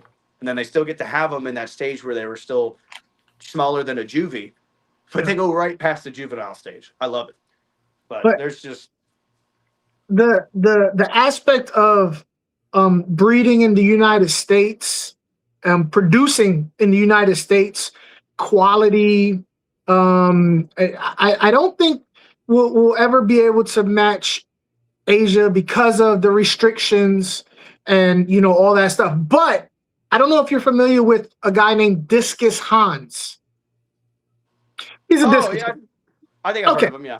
All right. So what you remind me, you might want to look him up and kind of like track his trajectory, because Discus Hans, while he does not dominate the market on discus, his Oh, yeah. name, because of what he's done and he's stuck to his quality, it's something special to have a Discus Hans discus. You know what I mean? And they'll spend the extra money for it because they know his quality. He's put it out there for years and years and years. This is what I do. This is how many people I've helped, and help people for free. For free. Hey, you got a Petco discus? Okay, let me help you out with this, just like you do. Yeah, you got a fish that may not be top quality, but let me help you with what you got so far. And then you get your name out there, and people's like, hey, you know what? I don't care if I could get a cheaper fish from somewhere else. I want that guy's fish. You know what I mean? Yeah. So yeah, I definitely agree with you. The quality can definitely be up there. Quantity and the way people in America buy with their wallets instead of their ideals, but I definitely think there's a place for you quality wise. Yeah. I've seen your TikTok. You are very helpful for free. For free. appreciate it. I've learned a lot watching you. I So appreciate it. keep it That's up. something that makes me mad. I've made Yeah. some people mad recently, but it's like I get results when I help people. They get success, and Yeah. I save them a shit ton of headaches. So Yeah. I'm sorry if people disagree on some terminology and stuff, but it's like I've done the back work of seeing it firsthand. I have disagreements with lots of normalities. We talked about the mouth cutting. That's a trait that passes on. If you're breeding a female that doesn't want to get along with the male, you think cutting its fucking jaw off, sorry for language, but literally, you think cutting its jaw off is the appropriate option. Is the breeding that important? Is money that important? That's a clear sign that if it can't work, choose a different female. It might take 6 months until you have a result of that gives you, a look of the original female you wanted. But you could still use the same genetic. Use a female that's compatible. That's just a small example, but that is ridiculous to me. That is Mm. that I don't. There's no. And I've spoken to people. I've talked to actual breeders. I asked them, I'm like, listen, dude, like the fish are gorgeous, but why the cut mouth? And they're like, and I'm not saying this to be mean, but this is what you get back. A female aggressive, bro. That's what you get. Like, Yeah.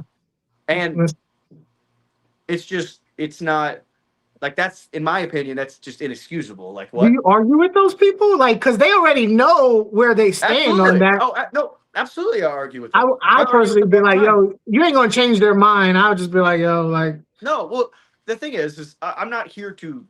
I'm not necessarily here to. I don't think it's a fact of changing people's minds. uh, It's rather. put it out there. Yeah. When you breed, you see all the levels of variation, and just depending on like what genetic you're working with, you start to see. Oh, wait a second.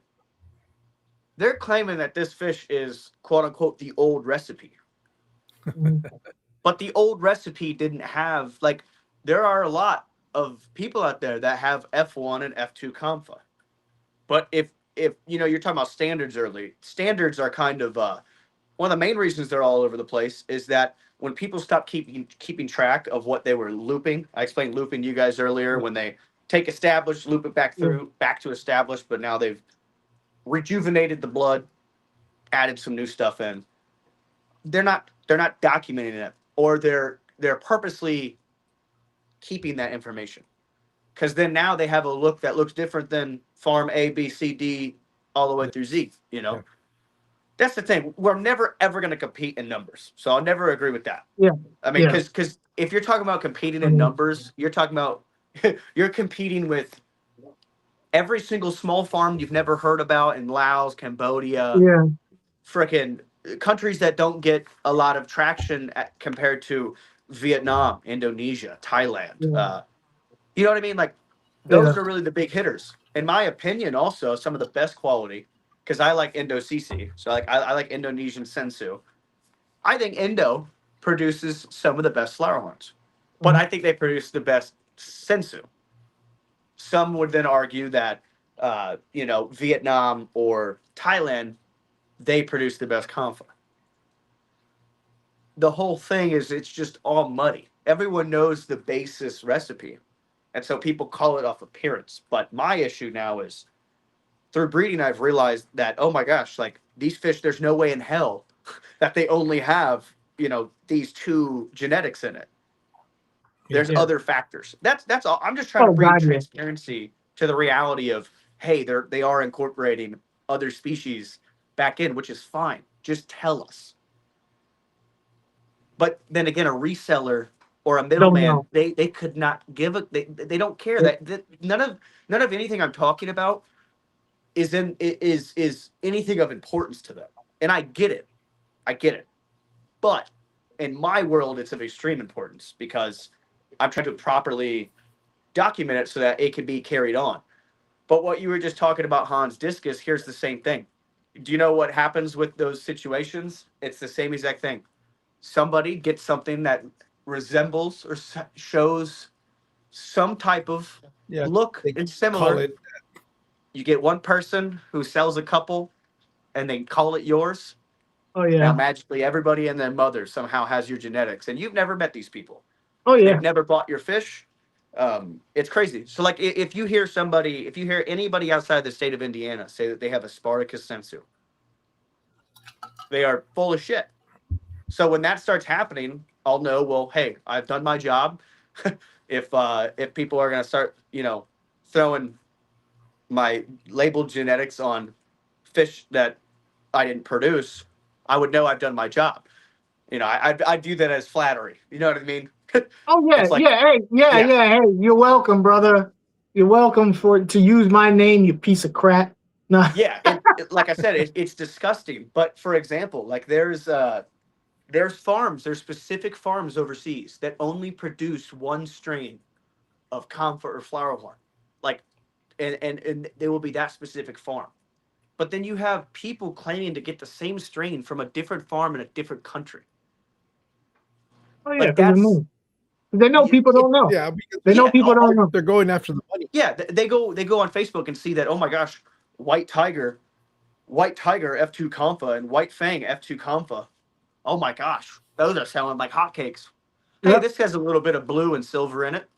Hey, these are white tigers now. Hey, this is a snow leopard. It's like, how are Mhm. 8 people bringing in snow leopard from different countries, like Yeah. different farm? You know what I mean? Like it's Yep. supposed to be. I don't know. But I just want transparency. That's it. Yeah. I like Okay. just Okay. it's easy too. Like I feel like knowing the parents of the fish should be bare minimum though. That's from if you're wanting to breed. Like if you're wanting to get stock to breed, I feel like you should know what the Yeah. parents of what you got. You know what I mean? Like, Yeah, I don't know. I talk about breeding all the time, like with angelfish, and knowing what you getting is a big thing. You said you was gonna, because we kind of keep passing it up. Why are they getting shorter? Why are Oh, they getting shorter? okay. So this is more so theory, but Yeah. I think just naturally over looping, I think Uh-huh. they've just kind of gotten smaller in general. Uh-huh. And I'm curious if they have been using just looping in species that just don't get as big. Looping in a bloodline that for some reason, like let's say you looped in a species that was like a pure, but it just doesn't get over 10 inches. Dude, I watched a video and I swear it was a Jack Dempsey they had, a female Jack Dempsey that they was trying to I was like, that's a Jack Dempsey. That's a female Jack Dempsey. And I was like, I actually called Hawaiian Steve and I was like, are they trying to, I think it was with the black. They was trying to come out with a black. And I guess they was trying to pull out that black out of the Jack Dempsey. And I was like, I think they're trying to do it with a Jack Dempsey to try and get that black out of it. But yeah, that makes sense to me. That makes sense to me. And did you know that Jack Dempsey's can be bred to Flowerhorn? I was watching the other thing. I was like, that's a Jack damn Dempsey. Yeah. No, I think they call them Dempsey horns, but like Blue that's another thing. pearling. It's like, Yeah. like 20 years ago, somebody could have bred a super nice Jack Dempsey into a Flowerhorn line, and then somebody could have line bred it, and never known that there was Jack Dempsey in there. Not knowing that hey, there's you're rocking like 6 to 7% Jack Dempsey in there. That's going to play a big factor when you go to breed that fish because you're going to be like, Yep. what is this? Like, hey, guys, Yeah. this one, little Timmy over here is really fucked up. Like, what is wrong with Timmy? Yeah. They might not have an answer. I mean, like, Yeah. there's so much. Hey, babe, are my lights on downstairs? No? Okay. I love you. I'm going to go down there, okay? Let's go to the other fish room. All If right. that's cool with you. Yeah, no. This is your live stream. What are you talking about if it's cool with you? I appreciate that. Walk into the fish room.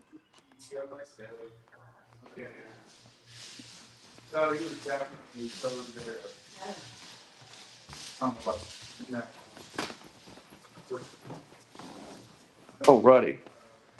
So you really gave up on breeding fish, Fun?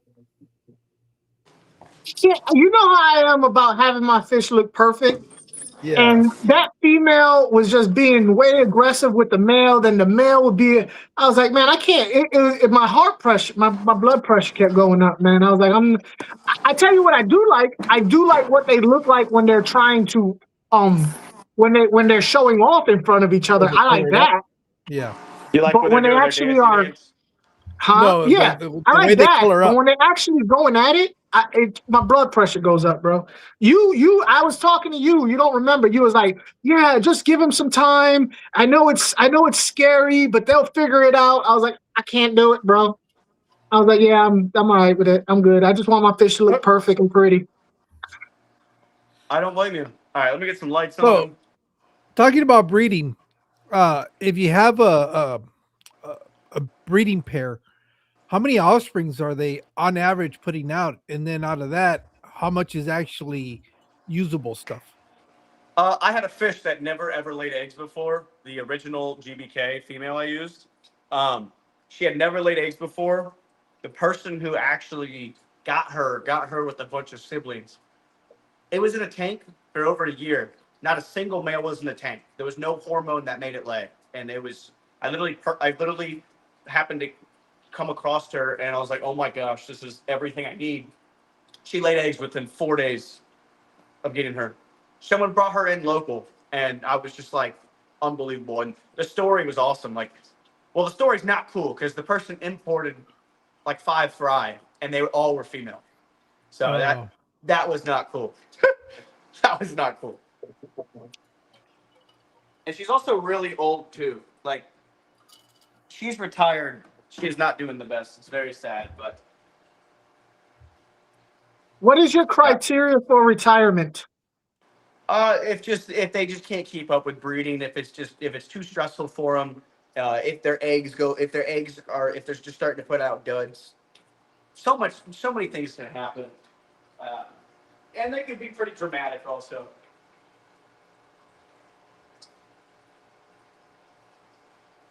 How do you sell? How do you sell on you ship and you ship in bunches? I remember I went to one of your things and you were shipping like 6 fry at one time. How do people get a hold of you? I imagine through TikTok, but do you have a Facebook page? What do you got? Yeah. I'll give you my Facebook. I mainly go through TikTok, guys. I'm direct. Everything's a private sale, so I'm really big on just communicating with people. So I just go off of. I normally take like Venmo or Apple Pay, or really just whatever that I have and the other party has as well. But What do you got right now for sale? What do you got right now? He's gonna show you. Yeah, but I just do direct. So like typically if somebody gets money to me before like 2:30 p.m. on Monday through Thursday, since I am full time this and Pokemon, if people are just quick with it, I can fill the order the same day and then it will get to their doorstep before 10:30 the next day. I only do So overnight shipping. only overnight. Okay. Only overnight. I will never do 2 day. If it is 2 day, it's a delay, which I did have one get delayed. I actually did a giveaway. I did a 5,000 follower giveaway on TikTok. If you guys are new here, welcome to that fish dude. I won that, and you didn't send it to me.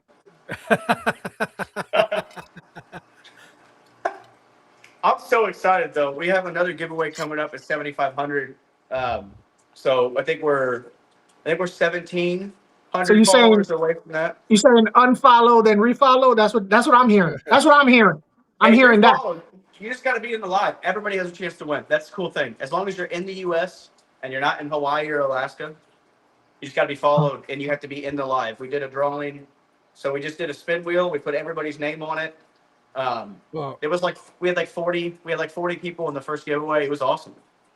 well, there is a way for you to guarantee that you win, Punk. You got to send them $500 and almost guaranteed you're gonna win. There's a 1% chance you'll lose. and they don't win, and I'm like, hey, thanks for the money. Yeah. Congratulations. No, it was cool. We sent 2 fish to Texas. Keep in mind this was free, and we sent 2 fish to Washington. So Where are you? not Where are necessarily you? like I'm in Indiana. Oh, okay. Yeah, we're in the bipolar state of hey, it's snowing today, it's 100 tomorrow, and it's pooping on you next day. It's all over the place. Yeah. I'm just now getting down to the room though, so I've got most of the lights on. So, what are some of your prides and joys in your fish room? Yeah. Who's a star? Ooh. Who are your? Gosh, the only thing how do I? All right, I gotta figure out how to turn this thing around. The little camera down at the bottom. Yeah, I know, but remember it was doing that weird view thing. It's flipping everything. Let me see if I can. Yeah. Oh, okay, not that. Hello. TFD. Goodbye. Hello.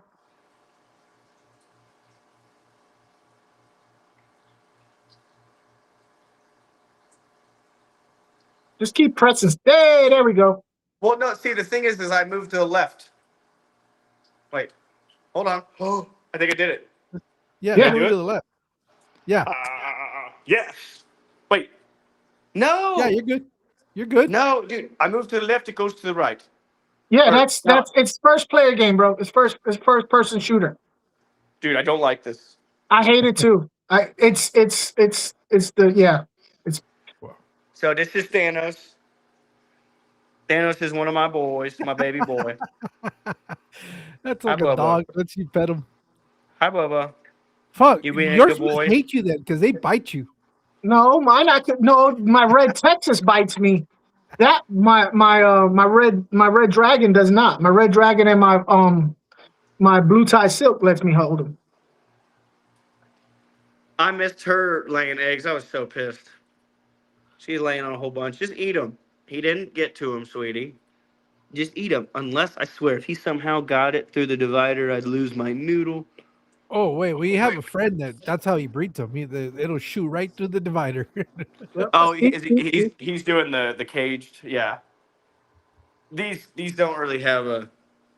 Hold on. That's really hard to get through. He'd almost have to put his pecker in the hole. This is so weird. Hi, little buddy. So those are glory holes? Is that what you're saying? Those are glory Yeah. holes? Yeah. Hi, little buddy. Yeah, I like those fish right there. That's kind of like what you have, Okay, right, Funk? I want to That show you red, guys something. No light tricks. Ready?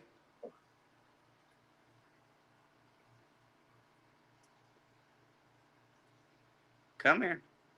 This camera is like giving me an aneurysm. Good Lord. Yeah, I know.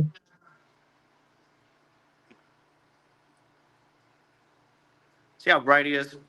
Yeah. Yep. Now, what would that one be considered? What would you call that one? Oh, look, Dovite Chew Toys. Jeez. This is Spartacus That's Sensu Mike. times GB. Oh, speaking of, there's Steve. Yeah, he just popped in. this is two of my lines taken together. Um, this is one of the grandfathers. Hi, Bubba. Come here. Come here. Come here. Yes, this is Zorro. He's like, nope, So chase like me, this is a chase good me. example. That is a 60-gallon Aqueon tank. Dude, this camera I can't. This is ridiculous. Uh but that's Zorro. So he's one of the grandfathers of that little fish I was showing you. This is the other grandfather. Hi, big guy. Yeah. Look at those cheekbones. Cheeks. This is one of his sons. Hi, Fiji. Come here. Good boy. Good Now boy. you got males sitting right across from each other.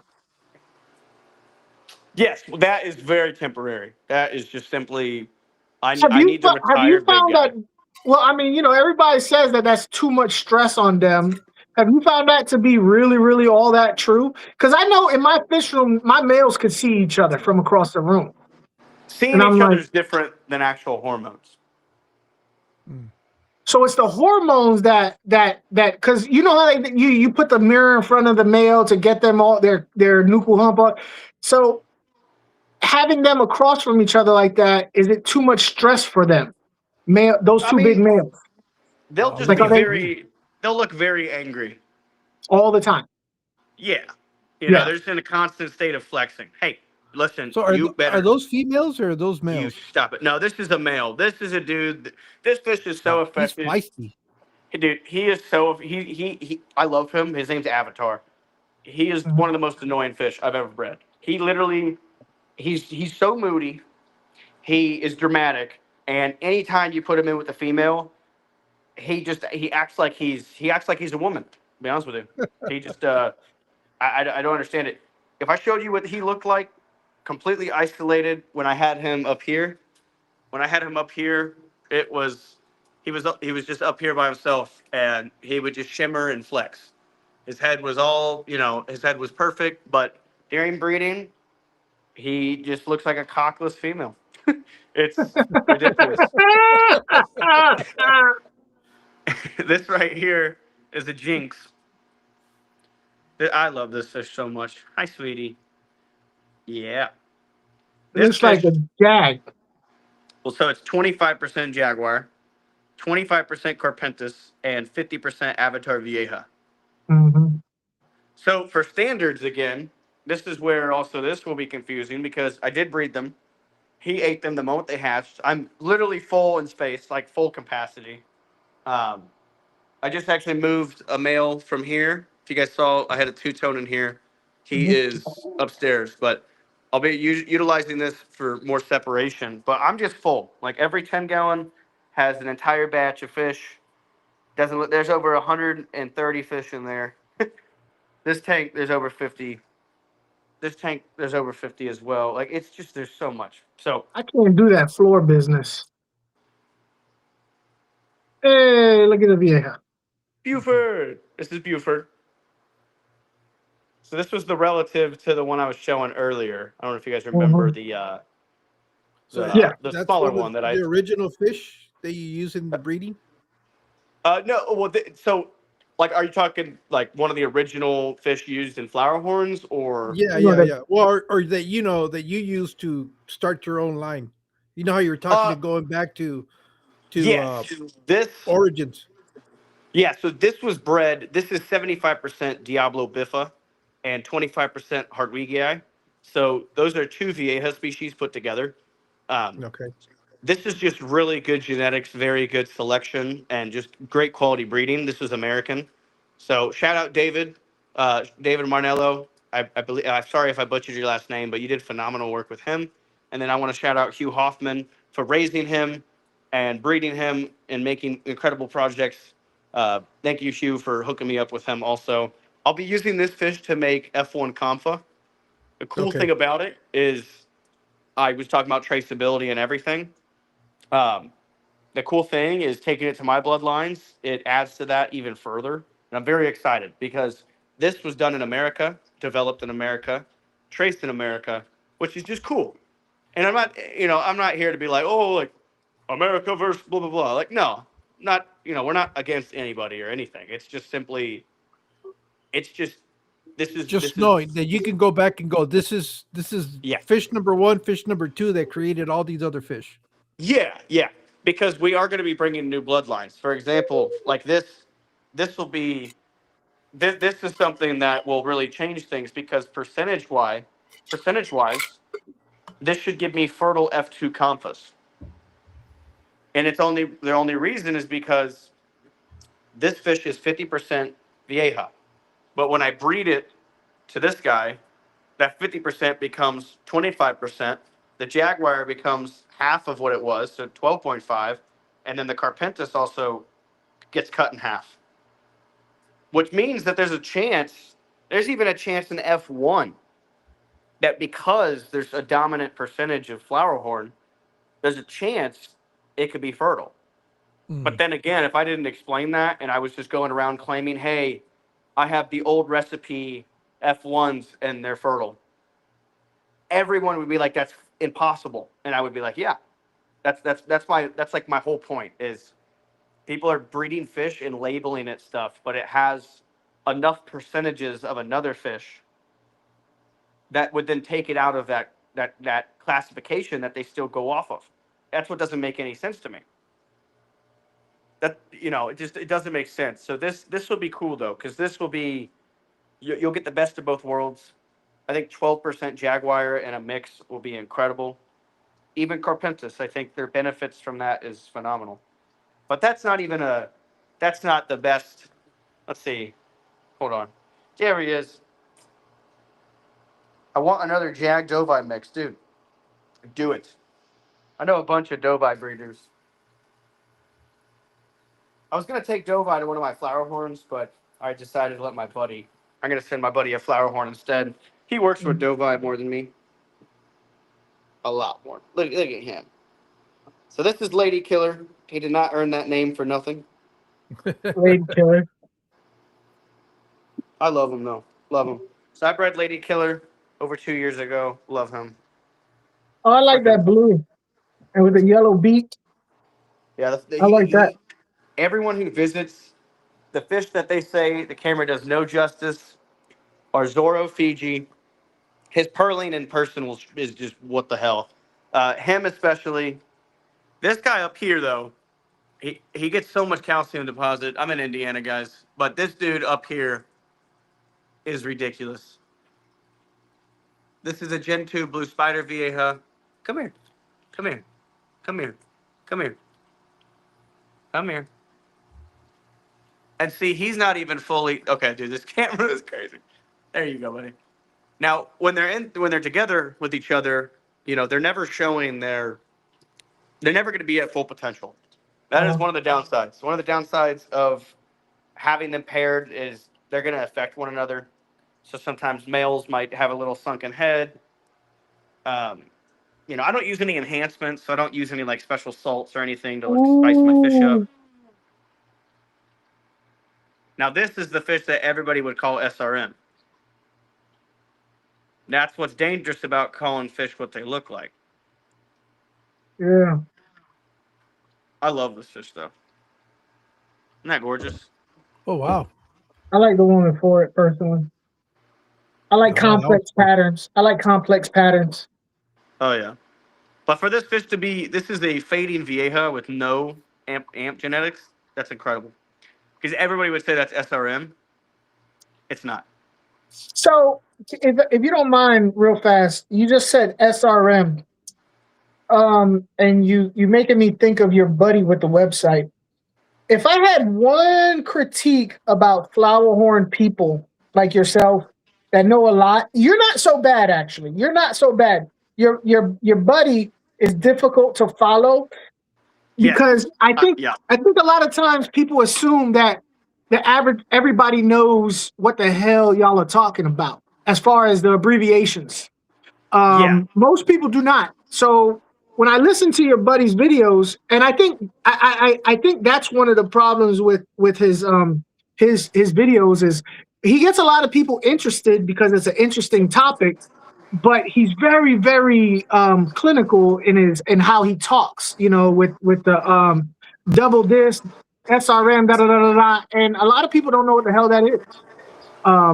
So it gets kind of difficult to follow. You know what I mean? I It, completely agree. you I mean, know, I've actually talked to him about that before. Um, he and I get that. You know, it's one of those things where if you did, like, you know, when you learn the terminology and stuff, it becomes so much easier to follow. yeah. He is going to be doing some of that, like kind of Dumbing it down. Dumbing it down yeah, is what it yeah, is. Yeah. yeah. I try to make it as simple as I can.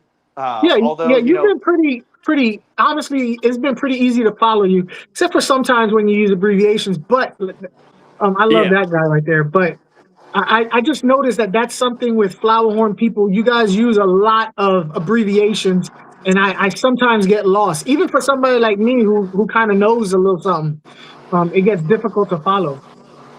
Oh yeah. No, I completely agree. Like, there's a lot. It's very easy to miscommunicate, and also like with language barriers and stuff, country to country, you can only imagine how many things can be miscommunicated Uh huh. in the hobby in general. And that's not even a flower horn thing. That's just in general. Oh yeah. And yeah, I mean, it's not fun. You know, it's definitely not fun at all to just deal with that. But Yeah. that's the main point is like people can tune in at any time I'm live, ask any questions, Yeah.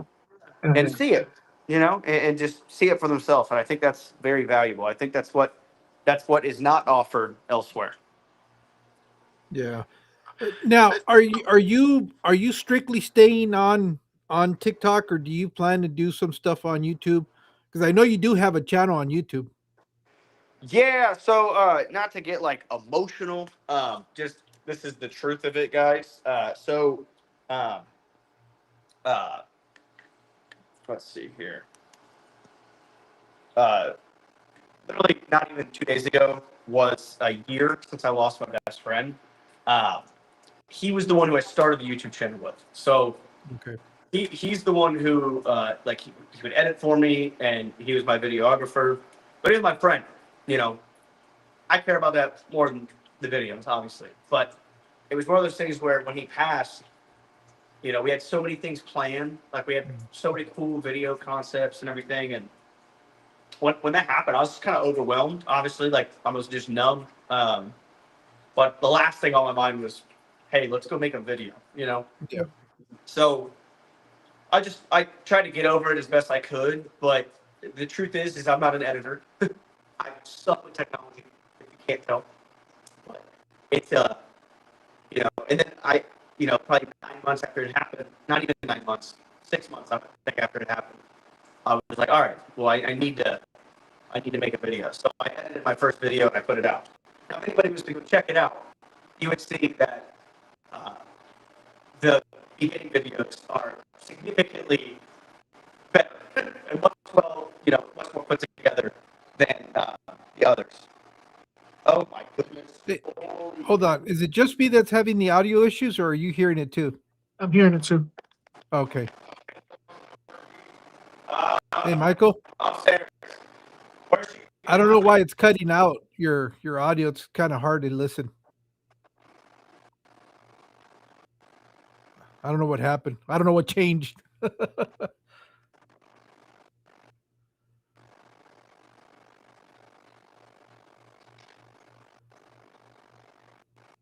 He just went and grabbed the fish out of behind the camera. Oh, good now. It Yeah, I Hello? was think he's just getting a bad signal. yeah, it's kind of in a bad spot, I think, and the signal's not good. Because when you were walking around, it was fine, and once you set up there, for some reason, it seems like it's getting some sort of interference, and it's just breaking up. I don't know. Try it there. Say something. Weezy's trying to get your attention, Mexicali. I know. I saw that, Oh, okay. and yeah, Hello, hello, hello. yeah. I It's don't it's know. choppy. Mhm. Yeah, it's kind of choppy, sort of underwater. I don't know why.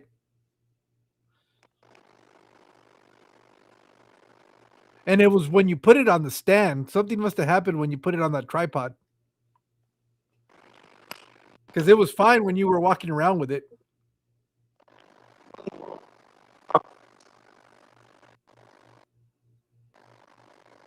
I don't know why that's happening. Yeah, I don't know.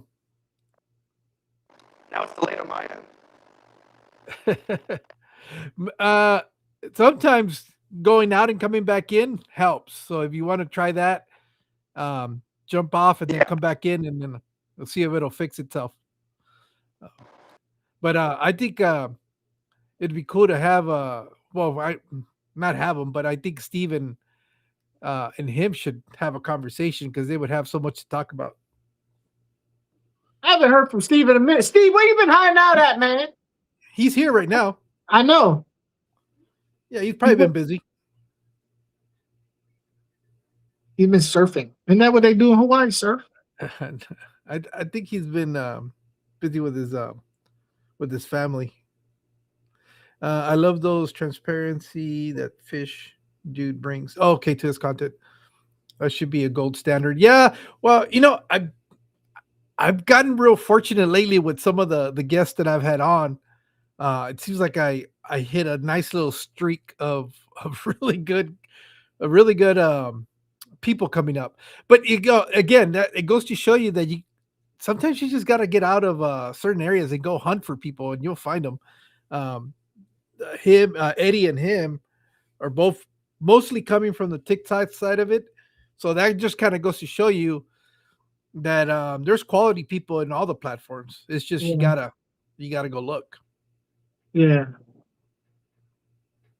So you think about getting a flower horn? Every time I see them now, but no, I'm not ready for a flower horn. It's not ready. What is this? Not ready? What is? It's not a child. It kind of is. It's it's not like you have to walk it. And no. I just it's the nuka hump. I just don't. So get a comfort. Yeah, probably. I kind of like what like that blue one that's back. Well, the one that I've always liked. I like those fish. So yeah, get a comfort. But the problem is, I would like to have like 2 or 3 of them. But I guess they'll kill each other. So, but I'm telling you, the personality makes up for the fact that they're by themselves. You put it somewhere close to you, and it's a buddy. It's a buddy. It really is. It like I said. I said I wouldn't. I'm not necessarily like the dude. My red dragon.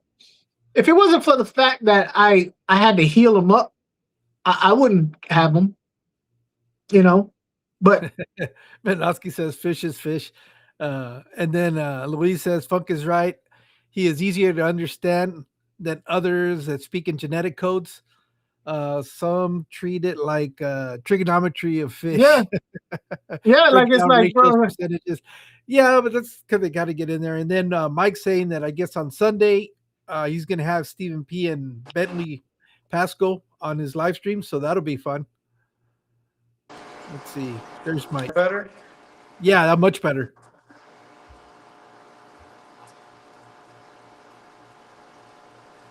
Actually, I gotta head out. You know what? I forgot what time it was. I gotta head out, but y'all go ahead. Hey, I appreciate spending talking to you, brother. I'll catch you on TikTok for when I win that 75. I'm telling you. All right. Well, he says that he'll remember that, but just remember, there's a $500 donation. There's and then if you want to guarantee, double it. Speaking of, when do you go live? It's a guarantee. Is it a regular time you go live? It's very tricky. So how am I win? I'm trying, dude. I'm trying to get in just a routine of because I'm starting to see that, going live every day, yes, it's doable, but I want to actually be able to enjoy every live. I don't want to try and rush stuff, Yeah. No, people don't want to just watch me clean, and so I'm realizing that their lives are very interactive. I don't know about that, bro. Have you ever watched Craig Catfish Cave? He run around naked and just cleans, and people watch him. Yeah, and he damn near booty butt naked, and he's running around. He's topless, and he gives you feet images. So, and all he's doing is cleaning tanks, and people will watch. And he be talking in that Australian language, and screaming at his horse that he has inside the house. People love it. They love it. No, you'll be surprised. you'll be surprised how much what people will watch and Yeah. All right, Funk. Catch you later, Okay. man. Thanks for coming up.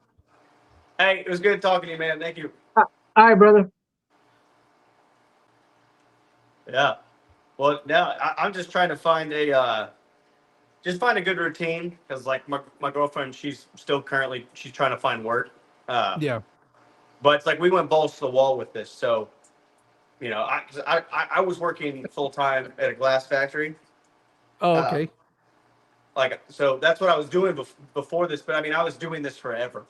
I just wasn't as on it, as I get the opportunity as to now. So I don't know, but it's yeah. If there's any Pokemon fans in here, guys that do Pokemon, Yeah, I've that's been the other thing that if they pay any attention to your logo, it's that. And then, I remember one day you were doing a live stream, and I asked you, "Are you at a Fish Expo?" You're like, "No, I'm at a Pokemon card show."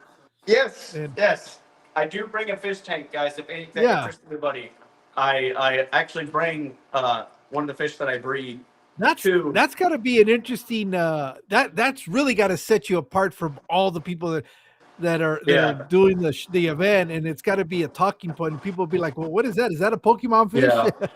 I feel like some people also misunderstand it. I there's a lot of just scared people out there, and I'll never Mhm. understand the person that would just sit and like, because I see some people like look over and they'll look over with just a lot of judgment, and I can only imagine that what they're thinking is like, this dude's bringing a fish to exploit it. This is a Pokemon show. But it's like, no, why don't you go talk to the guy? Ask him what his name is, and he might tell you why that there's a fish tank at a Pokemon show.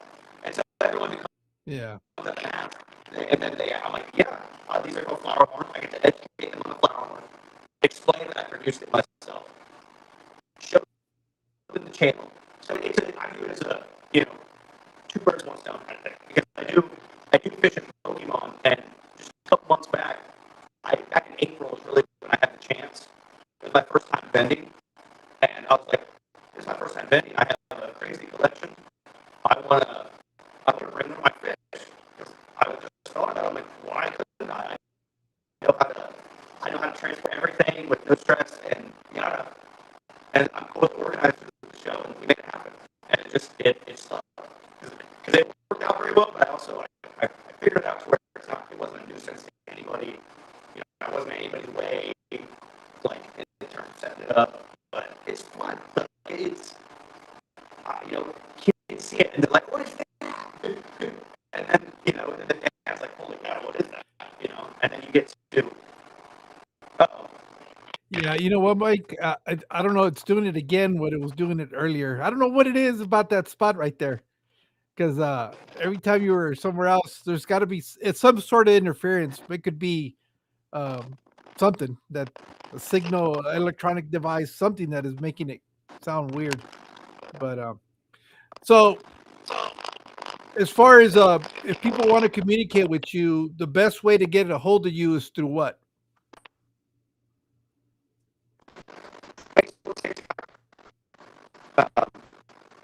Instagram, my Facebook. Am I able to type in here? So Instagram and TikTok are probably the best places to reach out to you. Shit. Yeah, it's bad. I can't make out what you're saying.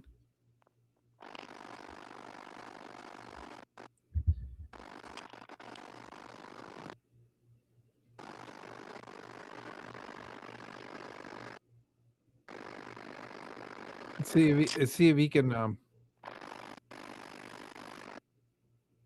he switched it.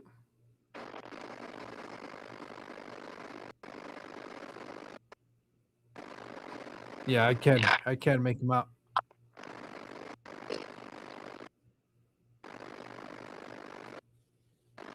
And it's the audio because the videos it's not bad. Let's see if he comes back in. But anyways, let's see. Any questions here? Cam Jam.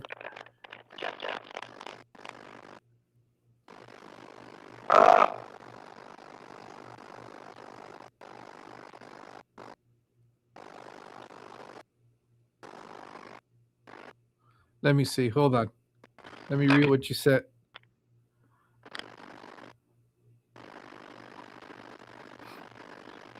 It's not letting me. It's just notifying. Hey, Michael.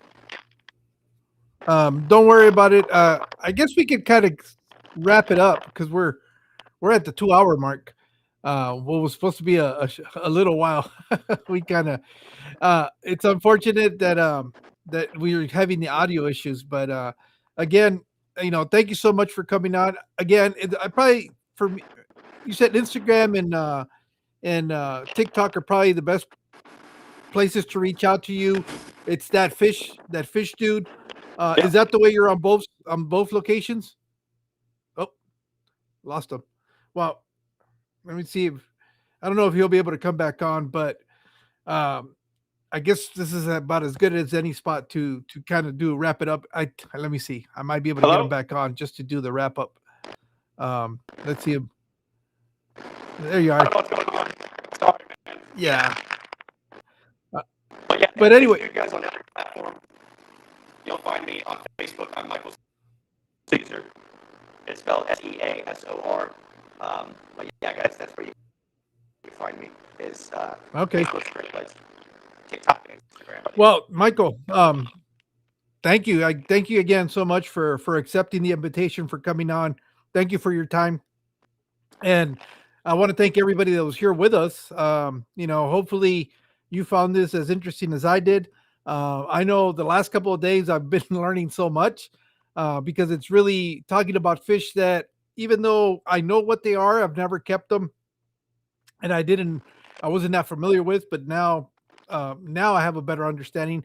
I have more of an appreciation for them now that, once you understand them a little bit better. Funk was giving me a hard time, but I still don't think I would keep a flower horn just yet.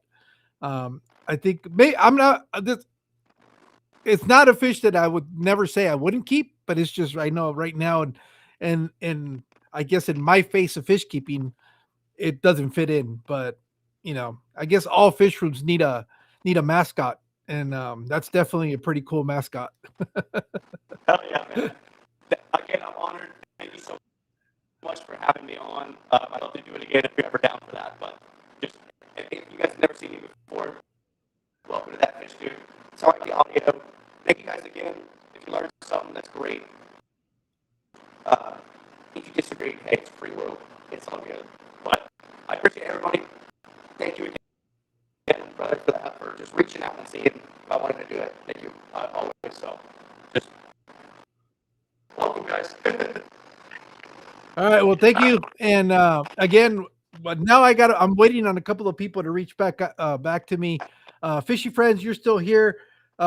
We just need to work out a time and date, and we'll make it happen.